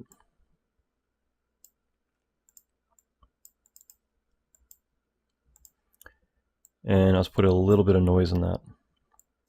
I can also tile this noise. Oops, sorry, tile it this way, so that way it doesn't stretch. So that's just a way that like we can kind of get a bit more breakup happening on the edges. See? And all right, now I'm going to go all the way up to the top, set the self illumination to 100%, and then let's click on diffuse, and we'll do another gradient ramp, and this time I'm going to bring in the color. So again, rotate it 90 degrees, and I don't care too much about the sides, but let's just make them blue.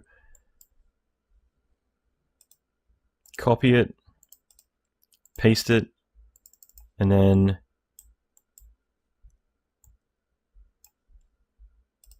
copy, paste. And in the very center, I'm going to make this more of a white, so it gets more hot. Okay, so let's try and take a look at this. It's not perfect, but it's something. Let me just turn this off. This is just sRGB space. So that's what it looks like right now. If I were to turn off the opacity just for a second, this is what we'd be looking at. So going back in the noise, keeping it on, going back to the noise, I'm going to set this to try 11. Try to get the size about right. Go 8. I'm just going to try and make this fill up a little bit more. I'll keep that on 0.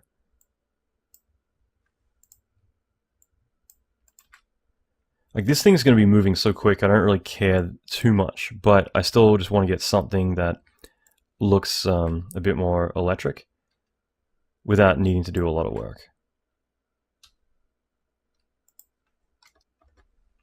So keep my email keeps popping up.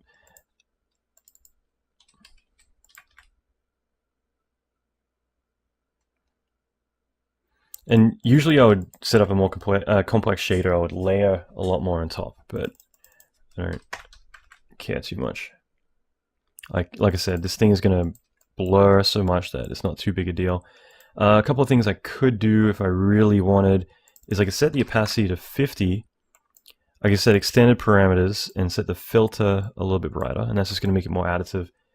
And then we could actually create multiple ones of these shapes. So if I wanted this to kind of layer on top of itself, we haven't actually built the effect yet. So with this on, let me just move the shape so we can actually see it. What I can do is get the original beam origin on and do a position born.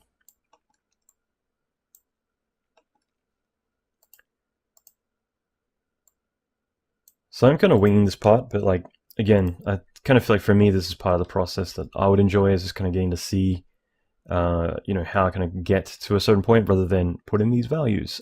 So that being said, I guess I haven't created the shape here yet. So let's just go beam, beam,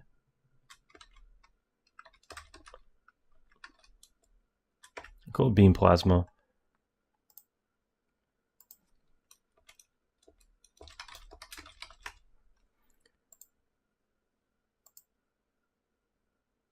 Because that's what we call the shader. All right.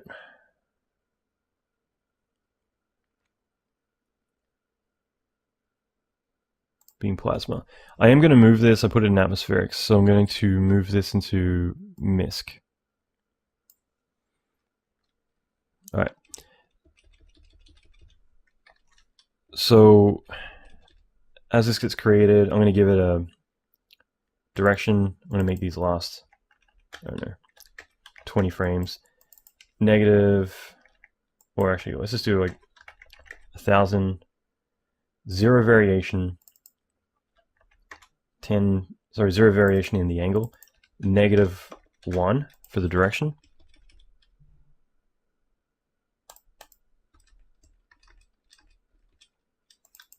$200, Anyway, just enough so we can at least see what's going on. I'm going to turn the other ones off for now, just so we can focus on that.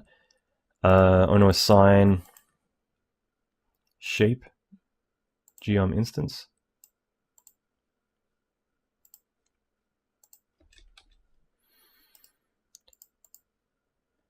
And size.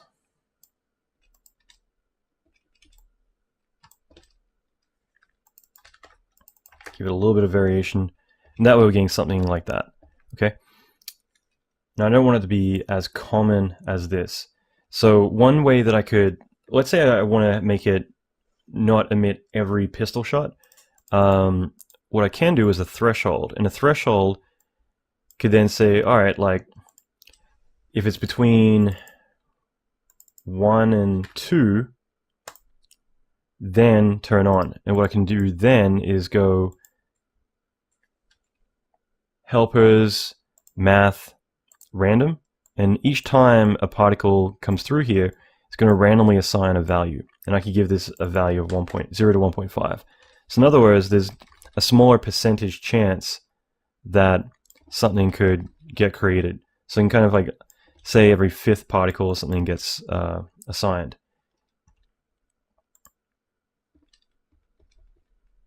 I can randomize that a little. Anyway, so that's just one way that we could do that. In addition to that, I could get the size. We could vary the size a little bit more so they're more random. But this way we're just going to get like random particles being generated. And I assume it's going to bring in the shader as well. All right, so there we go. So it's bringing in that shader, you know, and again, the way I'm doing this right now, like this is kind of old school. I'm not doing a, you know, super duper sim that's like perfectly beautiful. Like I said, a lot of this is so fast, so motion blurred.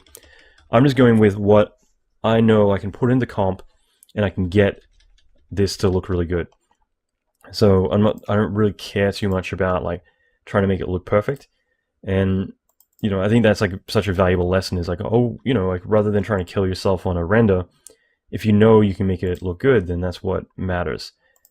So I'm just going to look at the speeds of this. This is 350.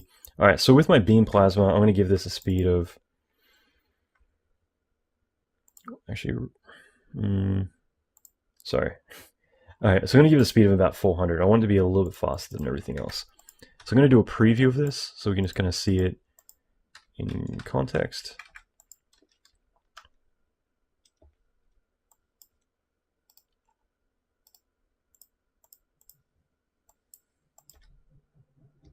And I apologize, the building I'm in, they're doing a little bit of renovation next door if there's any loud noises.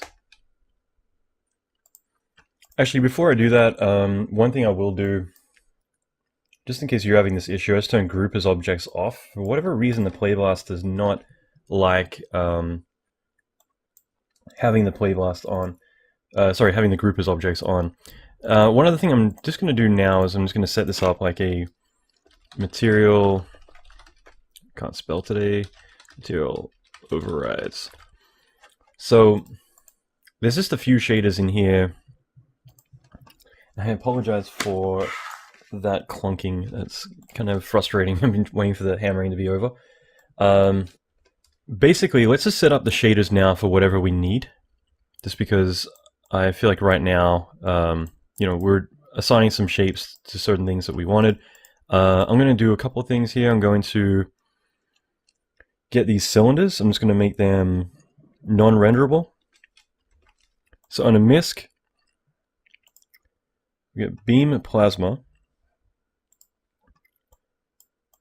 So first one I'm going to do these guys. I'm just going to say beam plasma, and let's just give this a material, shape material, and oops, I'm going to bring up the material editor. I'm just going to drop a shader in there. So shape material, just drop that. It's down the bottom here. Just drop it in there. Now, what other ones were there? There was the cylinders, right? So beam origin on.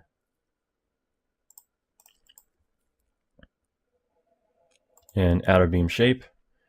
Now, both of these guys, we don't need a shader for it. I'm just going to say non-renderable, and for now, don't show the mesh. We can always turn this back on. So we don't actually need those nodes, but the main thing is I'm turning a material on for this guy, and I'm turning those two things off. So why is that still showing up?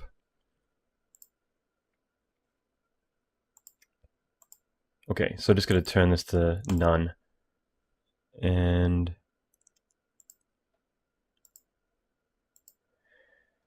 where are we? Beam origin on. I guess I got to do it for all of it. Show mesh non-renderable. None for both of these guys. None. So hopefully, even though it's non-renderable, yeah, as long as I make it a shape, I might need to re-add these in. That's the only problem is, I guess, when doing group as objects, it's probably better to bake them out, but group as objects, I don't know, in the more recent versions I've found a few stability issues with having that on, because it essentially converts everything to a mesh.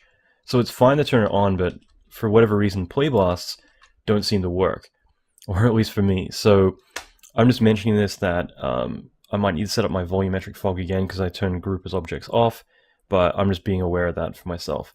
So these gray things are a little bit hard to see, but essentially they're the blue kind of beams that are going to be shooting out. So I'm just going to make the color of them blue just so it reflects a bit better what they should be. Okay, and I think that's cool. So I'm going to run a preview of this. We can just at least see, like, kind of help visualize like what's going to happen in the shot. So we have these beams coming down. Obviously they're going down a little bit too far. That's actually the one last thing I wanted to do. Under environment, I'm going to turn everything off but the ground. So we just have something there to represent the ground. We can freeze it. And that way it's just occluding those circles. Alright, so we just have some kind of shape that's going to move through it. Just kind of makes it a bit more interesting, breaks it up a little bit more. We also have the fluid, the volumetrics, all that stuff together. There's a bit more we want to do because we don't want this ray to come down the whole time. I actually want the ray to shoot down for a while, which is going to make everything raise up in the air. And then we're going to have like a bigger burst come down and kind of, I guess, cause everything to drop and smash into the ground. I think that will be really cool to do. So to pull that off, we're going to need these rays to eventually stop what they're doing. So I think that's the final step. And then we'll start to render all this stuff out. So the final step is just to actually set these not to emit forever. I want them to eventually stop what they're doing and just, fire something down that, causes everything to get destroyed. Okay, so going back in the TP,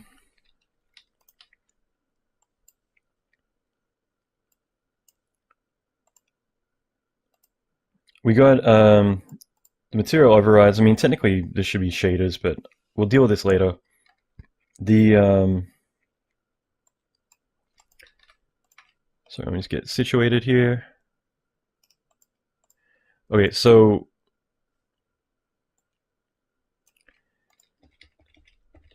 with this stuff coming down, we've got all these different particles, and they're all shooting down. And it's all being generated technically from one point. What I want to do is, I want to go back into our original setup here, not this one, the create beam particles. We have this timer. And this timer is saying every 4 frames, fire something out. I want to create another timer, so let's just shift, duplicate, and I'll turn off one of these. I'll turn off the beam plasma. So we just got these particles shooting out, right? I want to say after, let's say 35 frames, I'm going to make this start, and I want these to turn on. Alright, and so 35, and that's going to turn it on. So let's just look at this now. Oh, and also we don't want the loop. I just want to do it once. So 35 and it turns on. Alright, so here's the thing, like basically we're saying single, let me just run this, single is just going to do it once. That means it fires once and that's it. Now that's not what I want to do. I want to actually do it the opposite way. So I want to say math invert, and then I can set a condition like and. So hopefully this makes sense. I'm basically going to say, we're going to have this method where it's firing all the time, But then we can say when this, essentially when it reaches it, to turn it off. So I think this should work. So we have it firing down, and then it continues to fire. What the hell? Alright, so let me take another look at this. Let's realize what it is. So reached, hold. Okay, so when it reaches, it's going to hold, and that means it's going to stop. So all we're doing is we're basically saying fire out every 4 frames, but when we get to frame 35, stop. And this can be the lifespan of when we want it to happen. Okay, so if we look through the camera here, I might do this off screen, but like, let's set it to 100, all right? What's going to happen is it's going to fire down on both, and then it's going to stop there. And that could be cool. We just got to figure out the right timing for that. So firing down, and then maybe by about here, it stops. Now this could be, you know, we don't need to use the egg timer. We could just say time interval, and we could say it's only on for these amount of frames, and then it switches off, whatever we wanted to do to it. The whole idea is that we're choosing when we want this to kind of execute. Now, the thing is we can do it per building, so these could be different. We can link up these particles here, and that way they're offset, because if you look right now, it's kind of hard to see, but basically these are in sync with each other.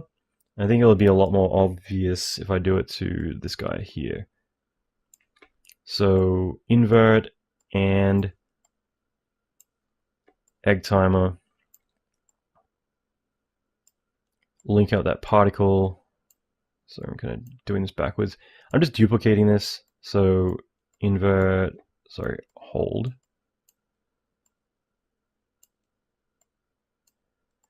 So I'm just duplicating the setup. But the difference is that, and I just turn this on, by the way. All right, so now we can see that these two are coming down separately.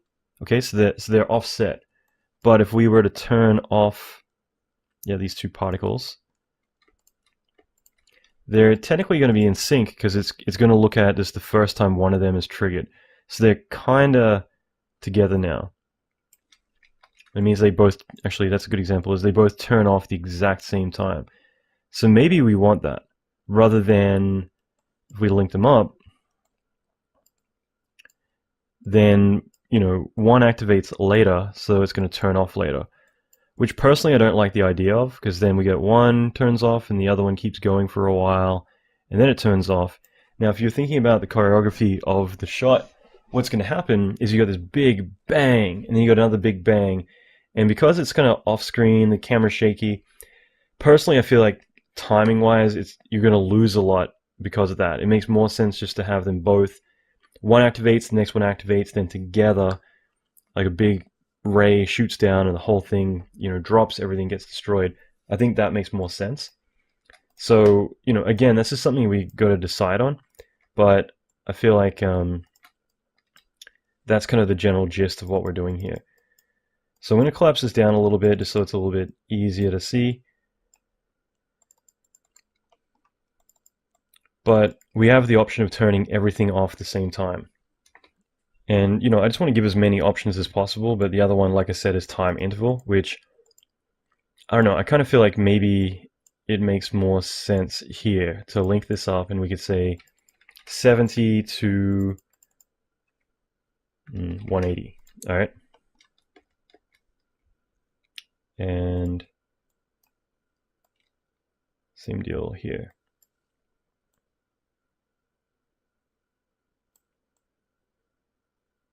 Now 180,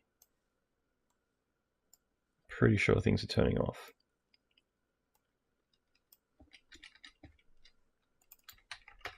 Yeah, cool. Okay, so I wanted to show this approach just to kind of point out like a few options we have. So whether it's like the time interval, whether it's egg timers, however we want to approach this. And I kind of want to get more into this sort of thing because I feel like there's so much we can do with it. Now, that being said, the way that we will do this, and the way that it makes way more sense, I'm saying way a lot, is that rather than trying to do this whole procedural approach, we can try to, use time intervals and set up a few manual things, but that way we'll get a lot more control from it. So one of the things is like Autodesk and a lot of other big software companies usually fly me around and get me to basically do like demos where we'll do like a completely procedural crowd system or something crazy where everything's plugged in and automated. But in production, it's not really like that. A lot of the times we don't want to give up the control, so we want to manually do a lot of things because proceduralism is sexy, but it isn't always the right approach. It just depends on what you're doing. So the whole idea of this, though, would be that we have this firing down, and at a certain point, we get this big energy burst kind of shoot down, and as that happens, everything else kind of just gets shot down with it. So rather than doing this whole setup, I don't want to do any of this at all. Like, I would prefer just to go back to like what we had, and instead, these are all being emitted from these timers, right? And it's all emitting from these heads. So I would prefer instead just to have an additional set which kind of kills the head. So we're just going to say beam off. I'm going to pull in the head. I'm going to pull in the other head. Okay. Now, all I'm going to do, I'm going to do a particle die for both of these. And then I'm going to set up a time interval. And we can simply say at 141, kill these guys. So let's just say 140 to infinity. And so it's going to emit, and then at 140 the heads die, so all the beam dies with it. Okay. In addition to that, we could also tell it to actually generate like a big burst as it happens. So I could do a position born and plug it into the beam ring head. Now, what we can then do also is I could say time interval, and then with the position born, say pistol shot per call, and we could just give it like 50, 500, -1, just and then like 5 for the direction. I'm just throwing in some numbers, but basically 140, it's gonna fire that down. Now, one thing that may happen is that we don't actually see much of that burst, really. I guess we see it a little bit, but I just want to point out like the position born. Right now it's at the very bottom, so technically you've got this particle die, and then the position born. And the order of this is sequential, so I just want to point out that it is important to make sure the ordering is correct. So usually something like this, I would want to make sure the position born is above the particle die, since we don't want the particles to get killed before they actually generate particles here, if that makes sense. So in this case, I think it's fine, but like it's just good practice. Now I'm going to set the variation to like, I don't know, 50. And emission distance, let's say 10, we're going to say 100. Just going to spread this out a little bit. And the whole point of this is we could just kind of get a big final blast happening from it.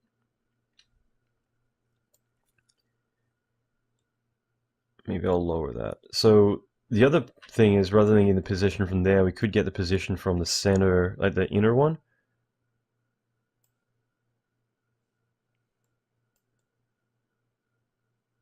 And that way it's just going to be a bit smaller. So we get that. I could spread it more, vary it more. We could do more particles, whatever we want.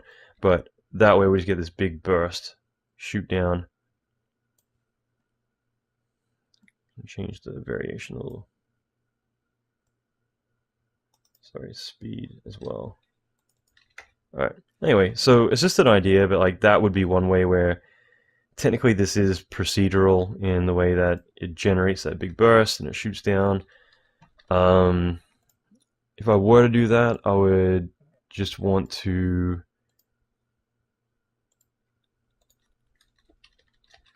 beam blast, just do that beam blast. And this would be something, even though we could make it part of the by the way, I sent it to the right group. We could make this part of the fume grid that we're doing. I technically would like to do this separately, only because it's something that I would basically want to have control over in comp. Okay, so beam blast. So depending on how we do this, I could do it with fume, or I could just like kind of generate it based on that fog that we're doing. I think something like this could work pretty well. Like if let's just try it. Like let's just try throwing in standard shape, size, make the shape spheres, make them like 50 variation. So that's going to give us something that's kind of like interesting shape. Keep in mind that this is it should be moving really fast.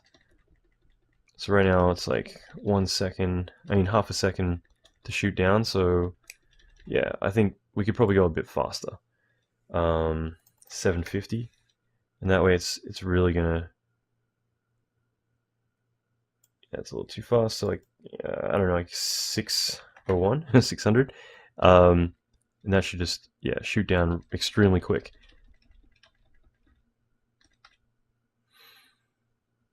And there's other things we could do. We could make it kind of build up over time. You know, there's lots. So that's with the safe frames on. The only thing is I wouldn't mind delaying this a little bit, okay? And the reason is that we have all these particles kind of still going, and I wouldn't mind kind of delaying that so they kind of taper off, and then bam, the big blast happens. So how would I do that? One way would be to delay it here, but the thing is these particles die out. So I would rather generate the particles and then delay them shooting off. So initially I'm going to say, let's set the speed to 0 here. And then we would say beam off velocity. We get the beam blast. Sorry, I'm just going to rename this. We might as well keep this consistent. Beam blast velocity. Beam blast. Okay, so beam blast velocity. And then I'm going to do velocity. And rather than doing a time interval, I don't want to end up with like 1,000 time intervals, so we could actually do an egg timer. And I like my egg timers. So we just delay it here, and then we say 10 single expose on. Let's throw in 615 -1. So we're just throwing in these values here. Bit of variation. Exactly what we had before, and we just activate this now instead. So it waits a few frames, okay, and then it's going to fire the stuff down.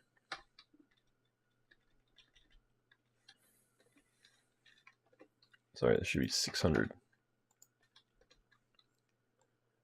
So turn on reached. Okay, so I'm going to turn on safe frame so we can see this whole thing. So what's going to happen is now these are generated, and then it's going to shoot down, okay? So this is kind of cool. It just means that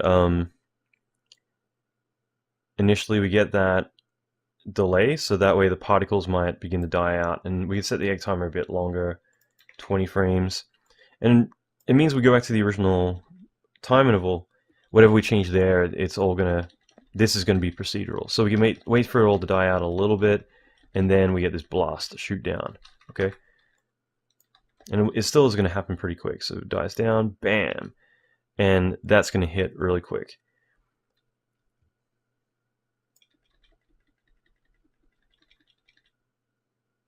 So this is something we can sculpt a bit more. We can do whatever we want with it, but whole point is we've built up a system that initially is going, based on like when it's activated, all that stuff, it's going to fire down these rays. It's all going to look really cool. It all turns off, and then we get this big blast shoot down, and then we're going to have like all the gravity turn off, and instead shoot the opposite direction into the building, and we can have it all kind of rip the building apart. So I think this is going to look pretty awesome. And maybe instead of using Fume, we could totally get away with just doing the volumetric fog approach. So I'm kind of, like I said, I'm kind of winging this a little bit, but like all of this is going to happen really quick, and I only want this to be a separate element, so that way I can kind of control it in comp, and I can make it a lot more intense. So why don't we do that really quick? I'm just going to turn on the group as objects, just like before. And in the environment fog, we got fog inner. And I just want to look at this 85, 33, 40, usual. All right, so I'm going to create another environment fog. I'll call this env fog beam blast. Make this black.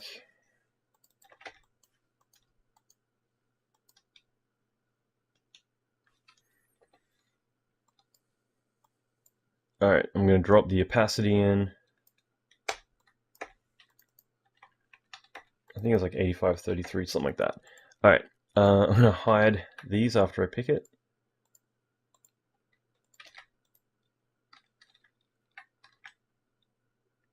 I just want to render out one frame, just get an idea of like how this is going to look.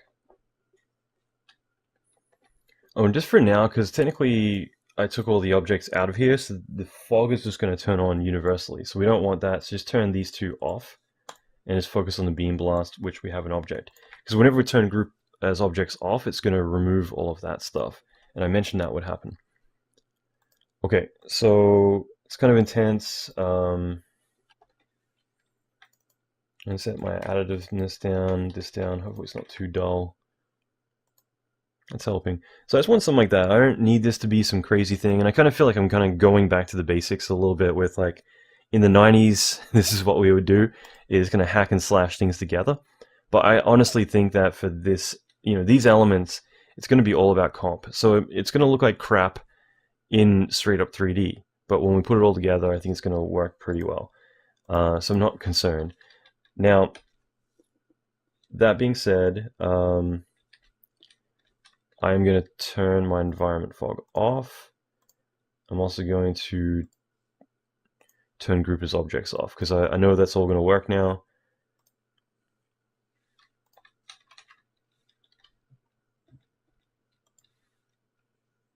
So I wouldn't mind just kind of making this a bit more of an interesting shape. So like, I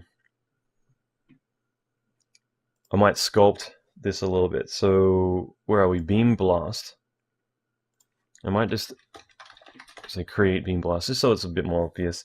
Now, we have this one position born here, which generates the body of it.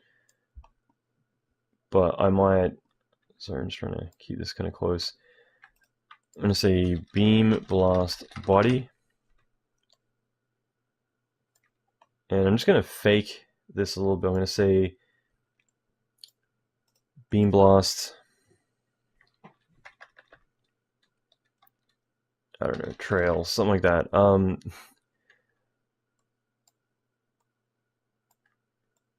Duplicate these, and I'm essentially just going to see what I can do in terms of hacking this a little bit, where maybe the trails, what I'm going to do is we're creating these additional particles. I'm going to say emission distance, and I'm actually going to make it go backwards, set the direction variation to 0, vary this a lot, and maybe make the size of these smaller. So all I'm doing is I'm just trying to make the shape a bit different. Just going to turn this to not display ticks, just so I can get a better idea of the overall shape.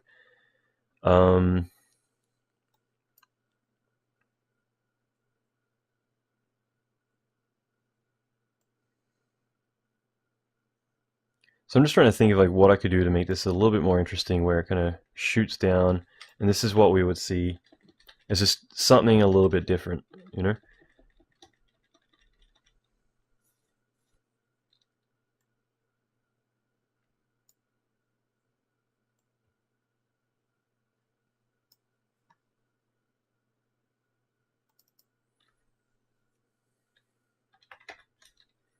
So I don't know, maybe that's going to look weird. I just wanted, you know, some kind of breakup.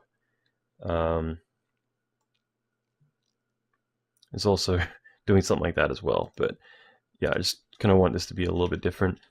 So I don't know, maybe that's going to look odd, but I just figure this way the beams kind of shut down and then we get these blasts happen. I kind of feel like they're on screen for a little bit before they shoot. So final thing, I'm just going to get both of these. I'm going to move them up in the air a little bit more. Just like, I really want to make sure these are not on screen. Okay, so there's our rays, and then it dies down, and then we get this big blast hit it. Alright, so we've been doing a bit of work to get to this point, but I kind of feel like that's pretty cool. Next up is, we don't need to deal with the beams anymore, but I want to go and work on the actual building being torn apart. I want to change that so that way, so let's just turn these off, but this way the actual building, when everything's happening, we can actually then have, like, you know, all the gravity get reversed and all of it shoot downward instead of upward. So I'm pretty sure I explained what particle color is. Yeah, I'm dead sure I have. All right, so don't worry about SC or any of this stuff. Main thing right now would be forces. Let's turn that on. I'll turn on particle color, so it's just the roof. In case you don't, you know, I'm sure I have. Forgive me, it's a late night. It's 1 a.m. right here. I'm trying to get this out the door. So I mean, yeah, I'm just working late and kind of losing it. All right, so this just means that we've got the color on, so we're just getting like one area being generated, you know, and from here we have the forces. We got it all ripping apart.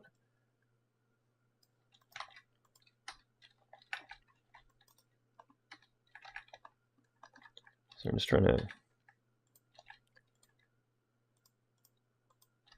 turn this around a little bit. Okay, that's a bit better.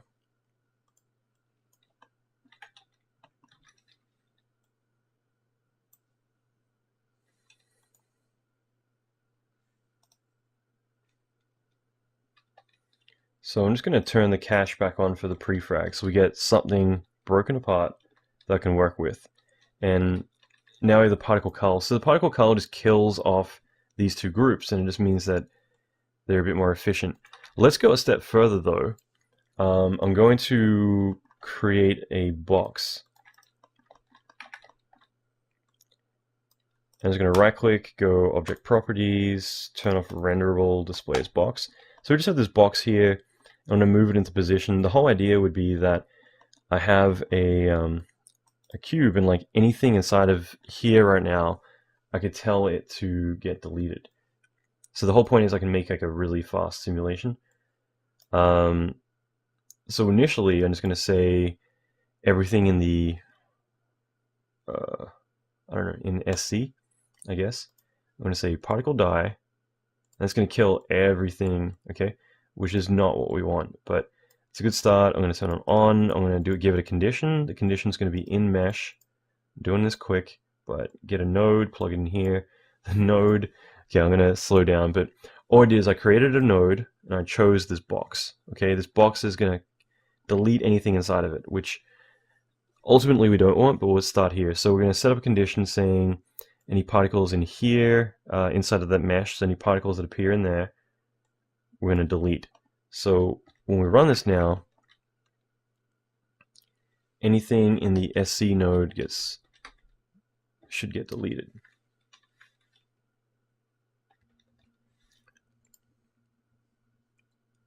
And in this case, what I will do is I'm going to change this to collisions, because technically everything is in the collisions right now. So when we do that, it's going to delete everything. And I can, I can move this around, and it's going to, because we got edit on the fly off, we can see whatever's in here gets deleted. Now I want the opposite of that, okay? Because I actually want it to invert, and what's going to happen then is everything outside of the box is going to get deleted. So hopefully this makes sense, because instead of every, you know, a whole mesh being there, which means also I could turn off the walls and the floor, we got this whole building with everything in there on, well, I could say, all right, well, let's just kill everything that's not, inside the box. So let's just delete everything outside the box. Now this is efficient because it means that we're now just calculating stuff, here and nowhere else. And that can be really effective for us. So to get fast results, I've got the option to turn off the floors and the wall just while I'm testing things out. And that way I just have this one little section that I can do all my fragmenting pretty much in real time. I can get a better idea very quickly for what I need to do or how things are going to work. So that is important for me to get a better idea of like how it's all going to look. So we can see there's a little bit left over of that gray box. I'm going to rename this here. I'm just going to call this cull box. And this is something that we do in LAS, is like learn to, what we can do to optimize stuff, to make it render faster, sim faster, whatever we can do. And I'm just going to stretch out here a little bit. In fact, I'm just going to make the length about 80. So the whole point is that I want to get to a point where a majority of the building is kind of ripped up, but there's still lots left over.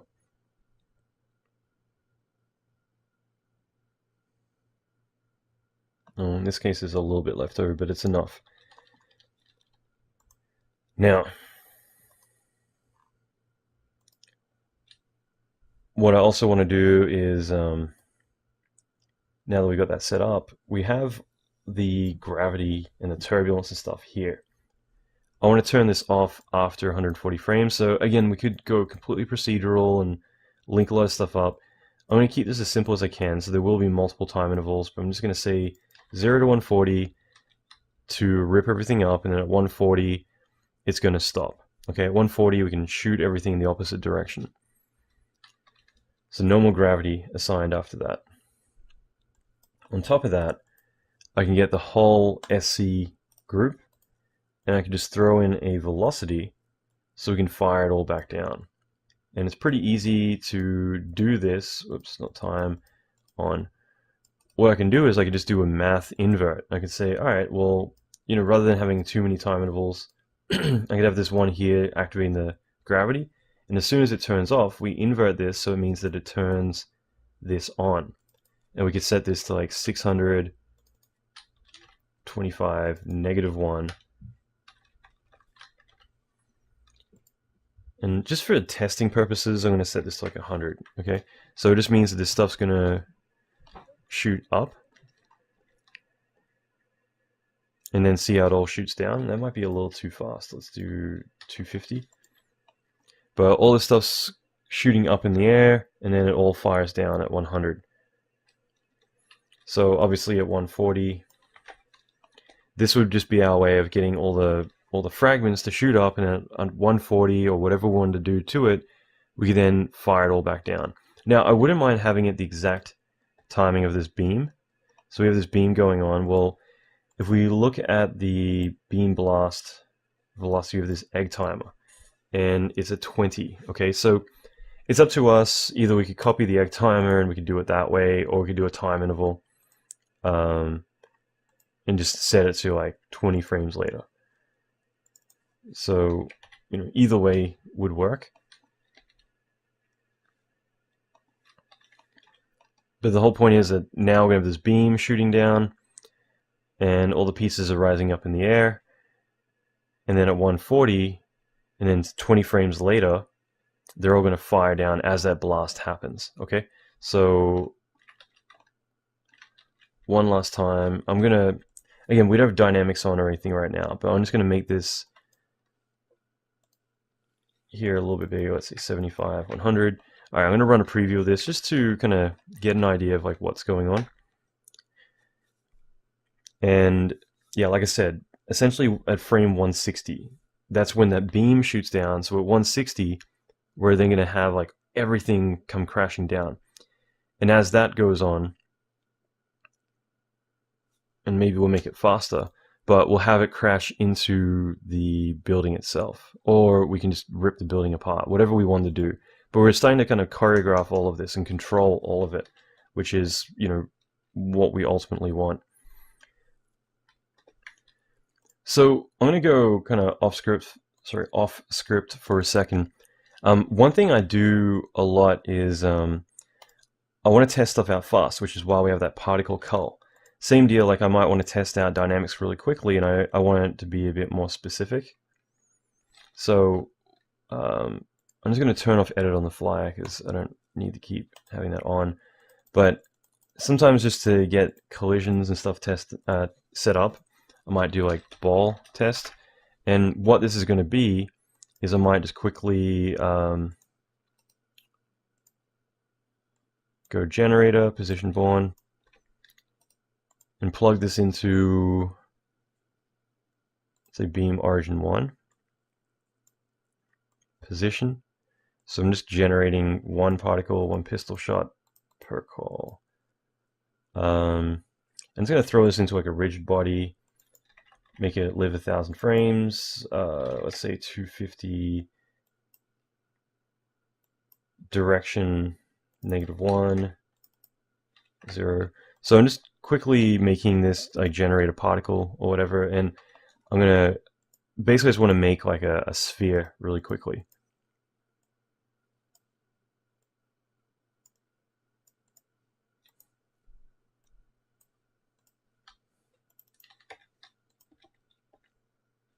Alright, and I might need to just do a particle age on this so it's just limited to one of them. Let's say enters group. Alright. Okay, the only thing is I'm going to turn forces off just for a second because otherwise it's going to shoot it up in the air.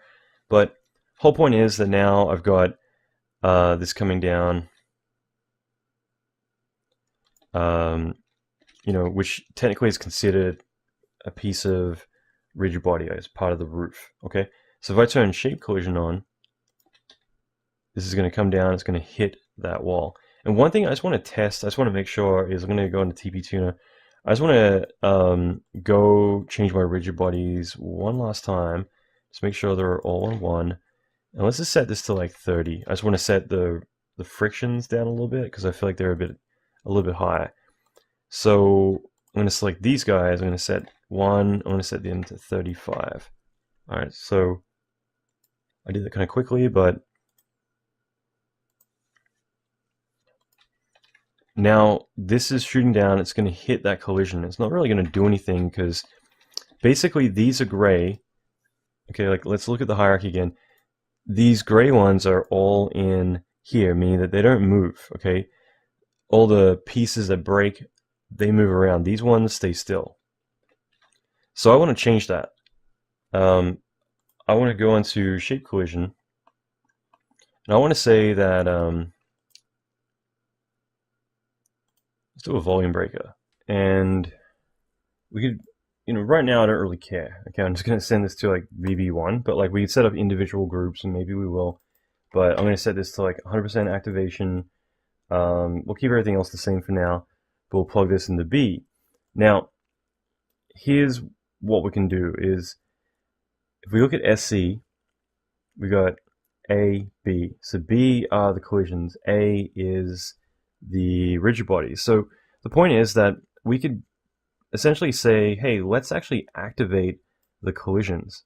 And what we could do is a particle data, pull information from particle A, which is the sphere or anything falling, and we get output velocity.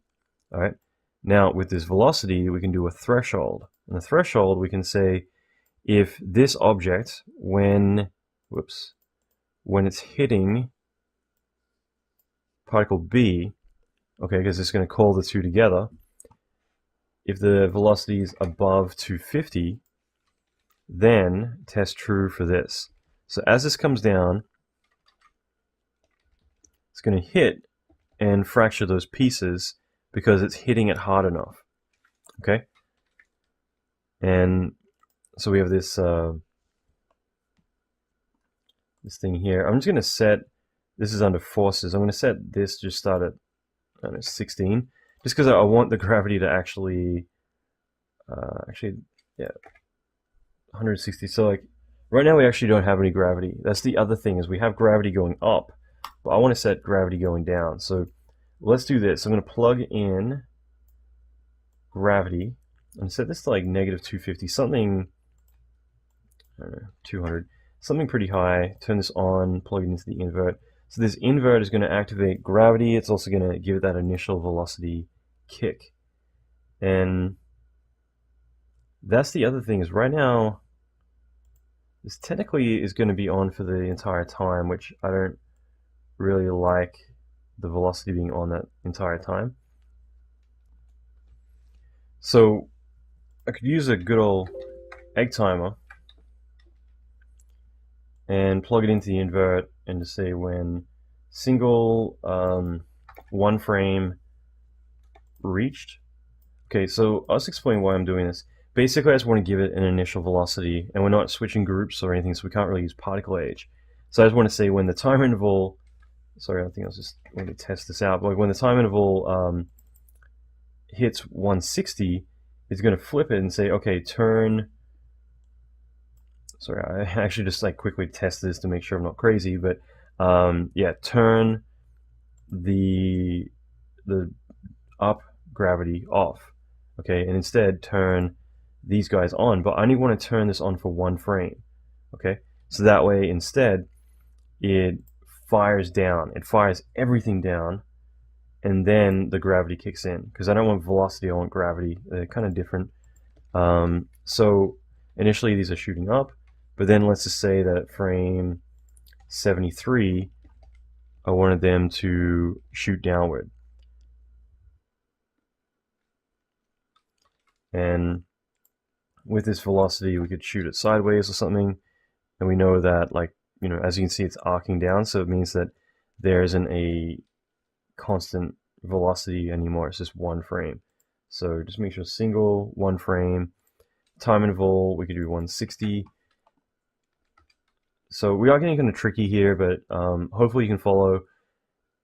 Basically, we're just trying to build up this procedural workflow to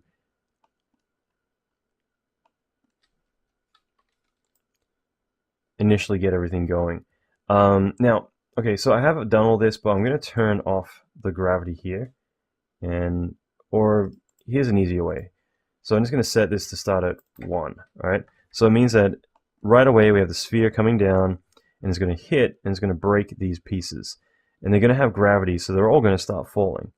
Okay, and because yeah, it falls right through, but because this is not hitting very hard, it doesn't break those pieces.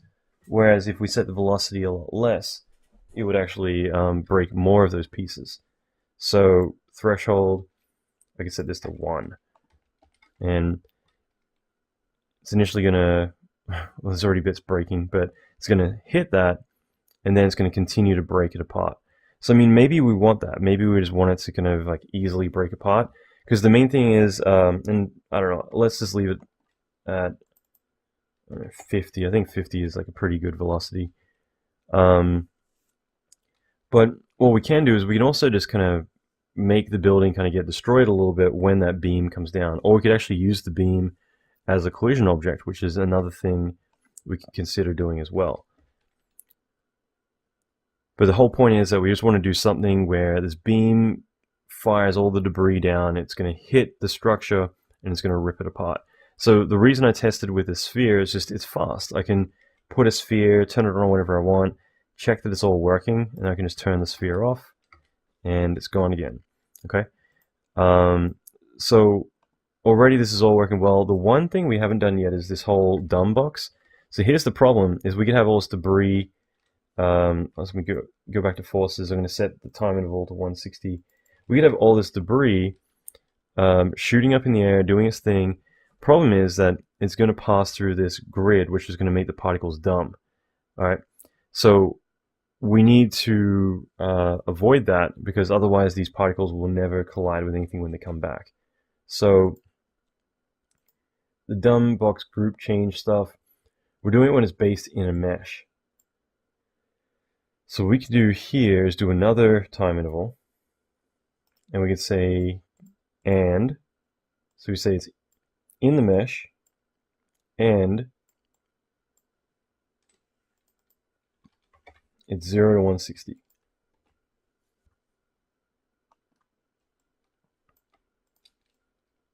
then as long as it's between that 0 to 160 and it's inside that mesh, then it's going to work. Otherwise, after that, everything just stays dynamic. Finally, the other thing we could do is I might actually just tell everything that's dumb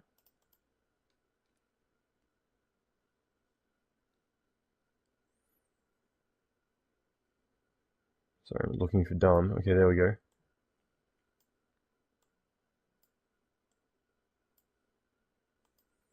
Instead, to go into the regular VB1 group. And again, we could do individual ones. I just kind of feel like at this point, it doesn't really matter that much for this.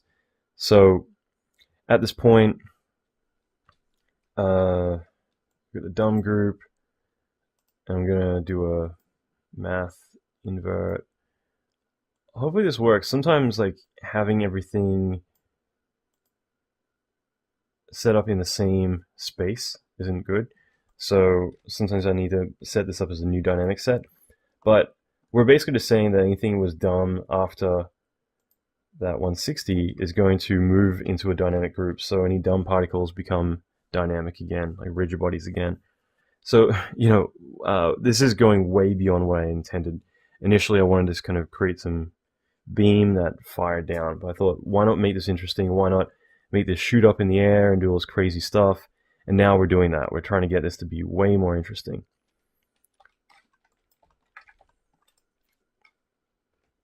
So finally, I just want to go into our import geometry.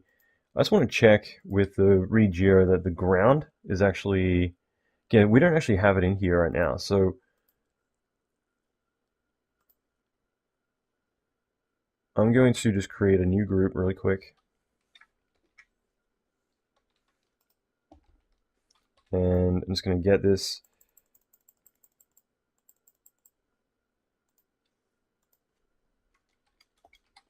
So import geo ground. Say object to particle.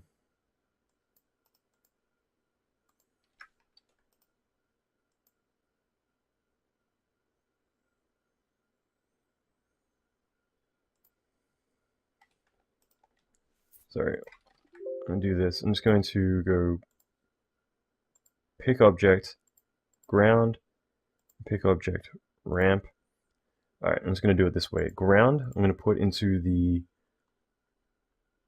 collision ground. Make sure I instance the shape. Ramp, I'm going to put into the collision ramp, instance the shape. Technically now we can hide these two bits of geometry because they will be part of TP.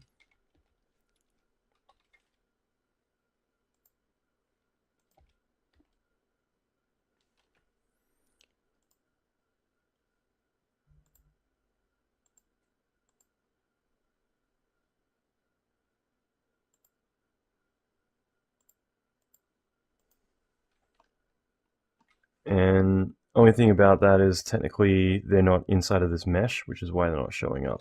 So I'm going to kill you guys with this, but let's just say that we want the cull object, but we still want the ground. So it's going to cull everything except for the ground. We go to particle cull, and we could say particle die, but then we could, I don't know, maybe I shouldn't scare everyone with this. Basically, it's like if we want here to set up conditions, we could make this a lot more complex. Like you could say, if you're not inside the mesh, and then you're also not in a certain group. So I could say in group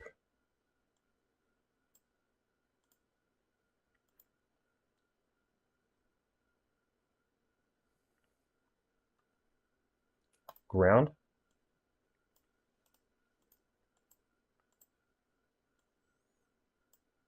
And then I would want to invert that. So you can say if you're not in the ground group and you're outside of that mesh. So suddenly the ground is going to still be here. Hopefully I'm not frying everyone's brains with this stuff, but we're just kind of getting more complex here, where you're basically saying if you're outside of this box, but you're not the ground mesh. Okay, so this way now we actually have like a dynamic ground mesh that all this stuff can collide with. So at frame 160, everything's going to fire down. It's going to hit more of the building, and then it's going to collide and hit that. So here's the other problem, is that right now the ground mesh is being activated and broken because it's part of the collision group. The easiest workaround like we could do is, well, yeah, I think we'll just do the exact same thing, is basically say in group invert, so collision B,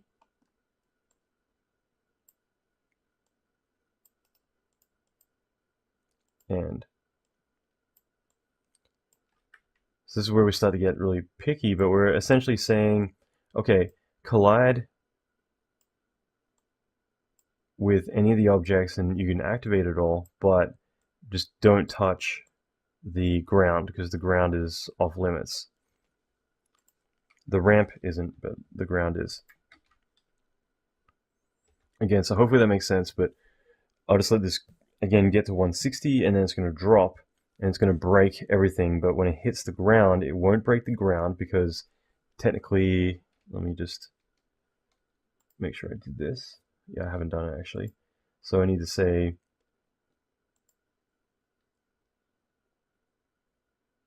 collision ground. Let's call it ground.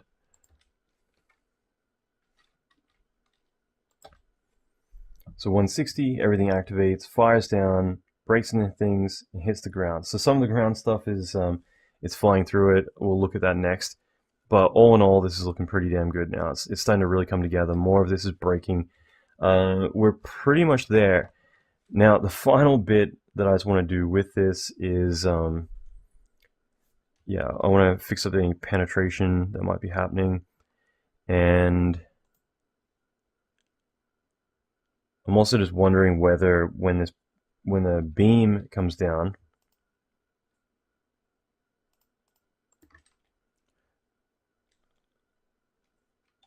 so beam shape. So with this beam shooting down the whole time, and like at the very end at 160, it's going to release that extra energy stuff that hits. And when that happens, so 3, 2, 1, whether we just want to like completely obliterate the structure, any remaining parts of the structure, because we could do that too. We just have like a sphere, quickly punch out and, you know, break some of it apart. So that's just something, if we want, we could do as a final touch to this. But the other thing was just the inner penetration, which I'm assuming it might just be thickness.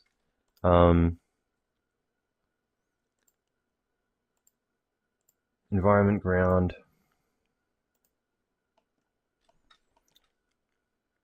So I'm pretty sure I have no, I don't have a tessellate. So I'm going to throw a tessellate on here because, again, the smaller the faces, the more it can deal with it. So like that's one thing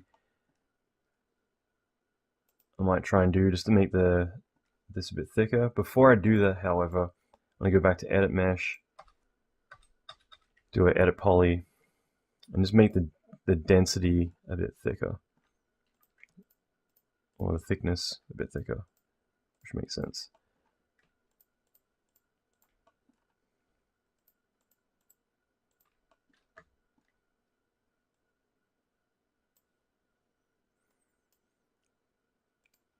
Okay, now I'm going to tessellate that. Now it's got plenty of faces. I don't think this is going to have any problem.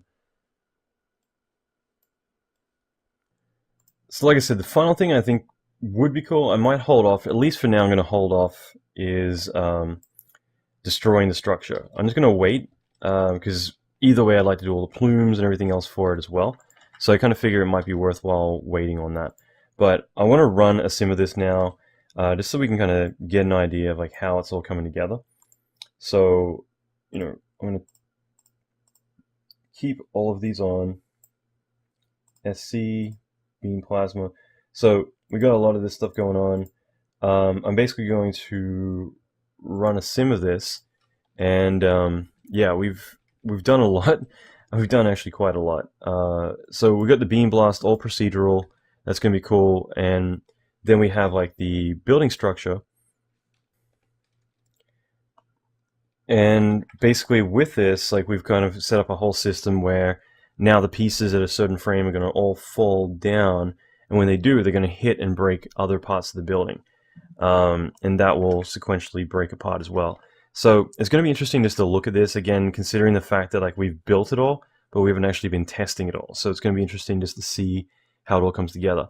At the same time, we have built all the rays and everything, and usually I would bring this in the comp, but I'm going to wait until we get to that point. I'm kind of like just prioritizing things on what we need to get done. We need to get through a lot, but basically these beams, as separate elements, they look kind of crappy, but the whole idea is we're going to be rendering all these out and be able to comp them together, and I know that at that point it's actually going to look really good. But for now, you know, we've got them all in place, and we're going to keep moving forward with it. So initially we've done all the initial fragments. We got it all sucking up in the air from video 1. Video 2, we've got all the beam shooting down. We've designed it all. We've done all that. Now we actually have it also where it kind of builds up this additional hammer blast that shoots down, and when it does, it flips the gravity, and everything falls and shoots down into the building. And we're going to set this up so that way we can do it for all of them. So we're getting there. We're actually making really good headway here. So we're getting there. We're making really good headway. There's not that much left to do in this lesson. It's been a big one, but the main thing is I just want to make some final adjustments to what's going on. And the main thing is going to be that I would like the buildings to kind of get destroyed a little bit as they break apart. So what we can do is we can build a explosion group. And so I'm just going to turn these, I'm going to turn a lot of things off just for the moment. And I'm going to add in one final dynamic set.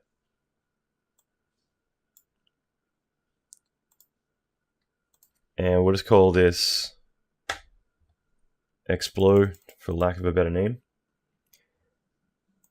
And what this will do is I want to use this to essentially break apart the building. So I want to have it where the beam, when that big hammer comes down at the very end, it triggers a bunch of spheres to kind of shoot out from inside the building and rip it apart.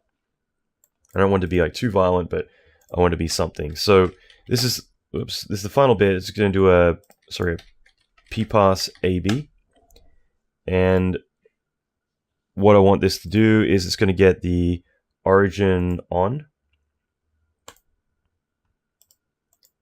And then I'm going to get the, while I have this selected, I'll also get the collision ground.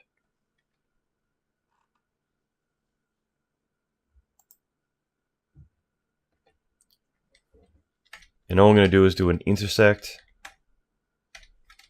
0.3, plug this into the direction and give it a -1, so it's going down. Position into this guy, the shape.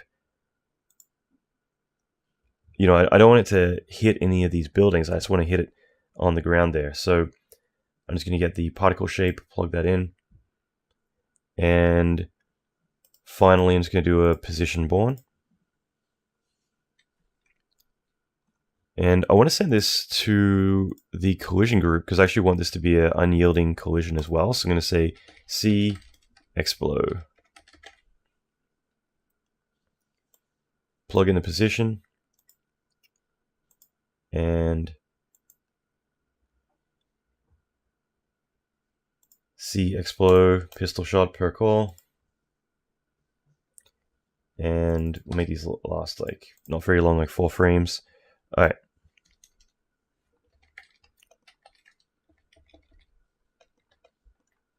I might turn on particle cull and just get rid of, the buildings just so I can see this. So I'm just duplicating this and I'm going to say delete the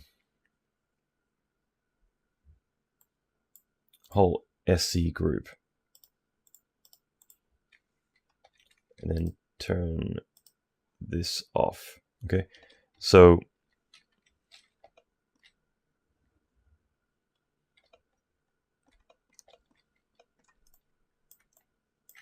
One more time, I'm just going to delete the collision.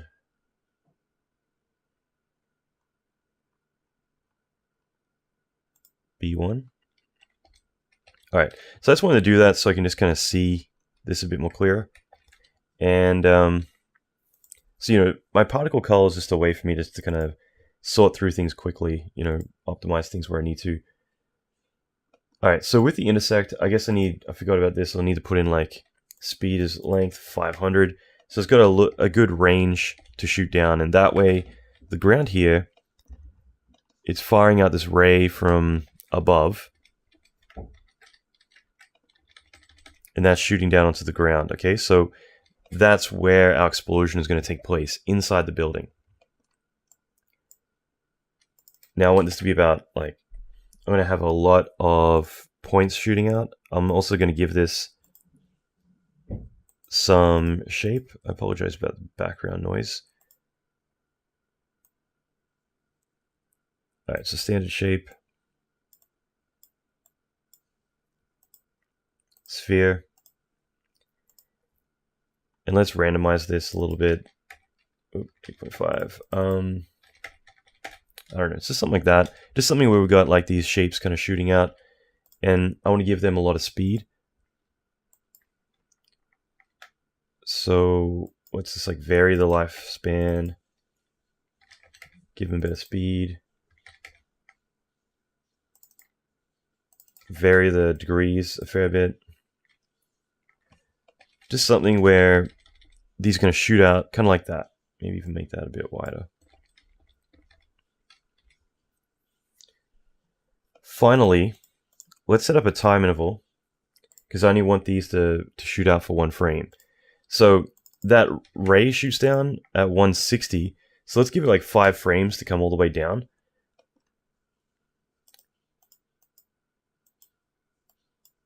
So all I'm going to do is I'm basically going to say when there's a hit and that. Or what could be actually faster than this?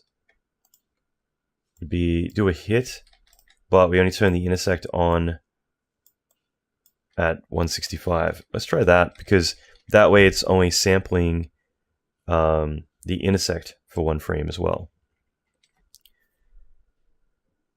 So once it gets to frame 165, it should do an explosion. There we go. Okay, so that explosion, when we turn that particle color off, you can picture that it's going to be ripping through this building, which will be really cool. There's more, you know, a little few adjustments I want to do here, but by having those spheres kind of rip through, and just, again, to test this out, I could say 72, but we're going to have these spheres punching through the building. All right, so hopefully that's enough that we're going to get some damage happening. Lastly, collision. I just want to, in the collision group, I just want to set this to 1 and very little friction. So that way it's just going to push everything apart. All right, so time interval, I'll put it back to 165. Now, with the shape collision here, right now we have it so that way if it's not in the ground, then yeah, basically everything else gets activated. I'm going to duplicate this. And let's change this to ramp. And we'll change this one to the collision explode. And that way we can set this up where all 3 of these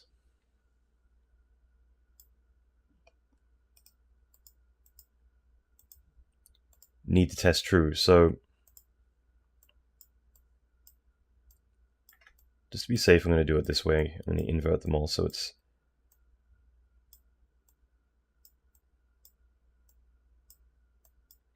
not in any of those.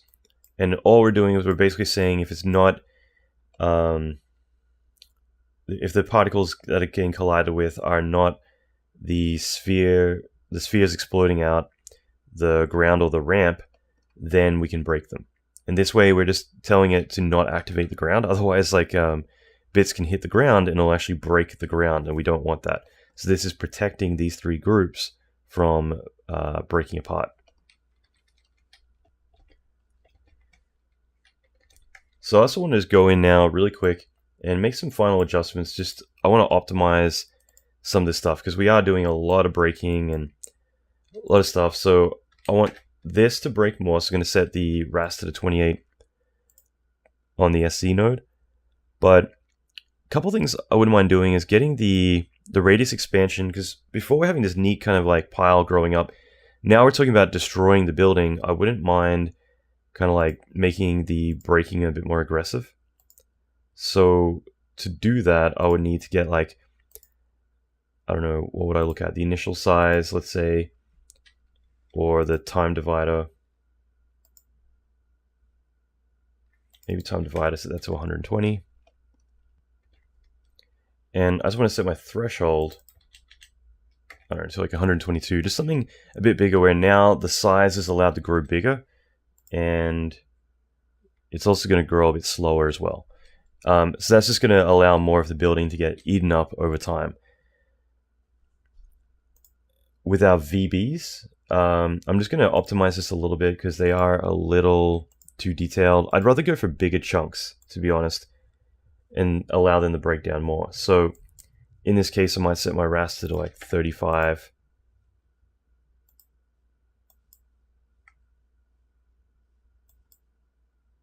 And I guess these are fine, so like 15, 15. So just make sure that they are on 15. 2,000 cells. Yeah, just make sure 15 and 2,000 cells. I might have jumped ahead here, I'm not sure. But basically just make sure those are set up. And that's just going to help break them a bit more. Because I think these were in 5,000 cells. So if they were, then just, yeah, make sure they're 2,000. Alright.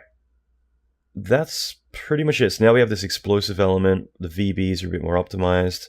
The expansion happens a bit slower.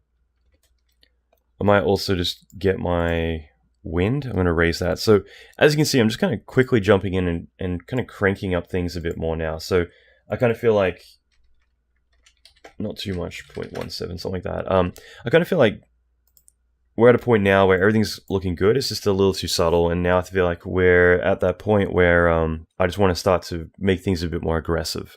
Okay, so I hope you got a lot from this lesson. This is still very early in, but I think it's great that you're sticking with this as you go forward. Like I said, it can be kind of tricky. You might notice even in this lesson, we went back and forth a little bit to try and really nail things down. And the reason that we might have like backpedaled a little bit before we go forward is because a lot of what we build now is going to be really critical to drive forward all of the effects later in the training. So for instance, all of the destruction, all the dynamics, all the buildings falling apart, that's going to drive all of the explosions, the fire. When rocks break, we're going to have dust spill out of them. We're going to be doing a lot. So having this perfect and really locking it down is really critical to that. So in the next lesson, we're going to continue forward with creating a lot of effects and doing some really interesting stuff. I'm excited for this, and I can't wait to see what you do with these lessons. So that being said, I'll see you in the next video. Keep an eye out on your email. I'll be sending the lesson very shortly as soon as I get it done.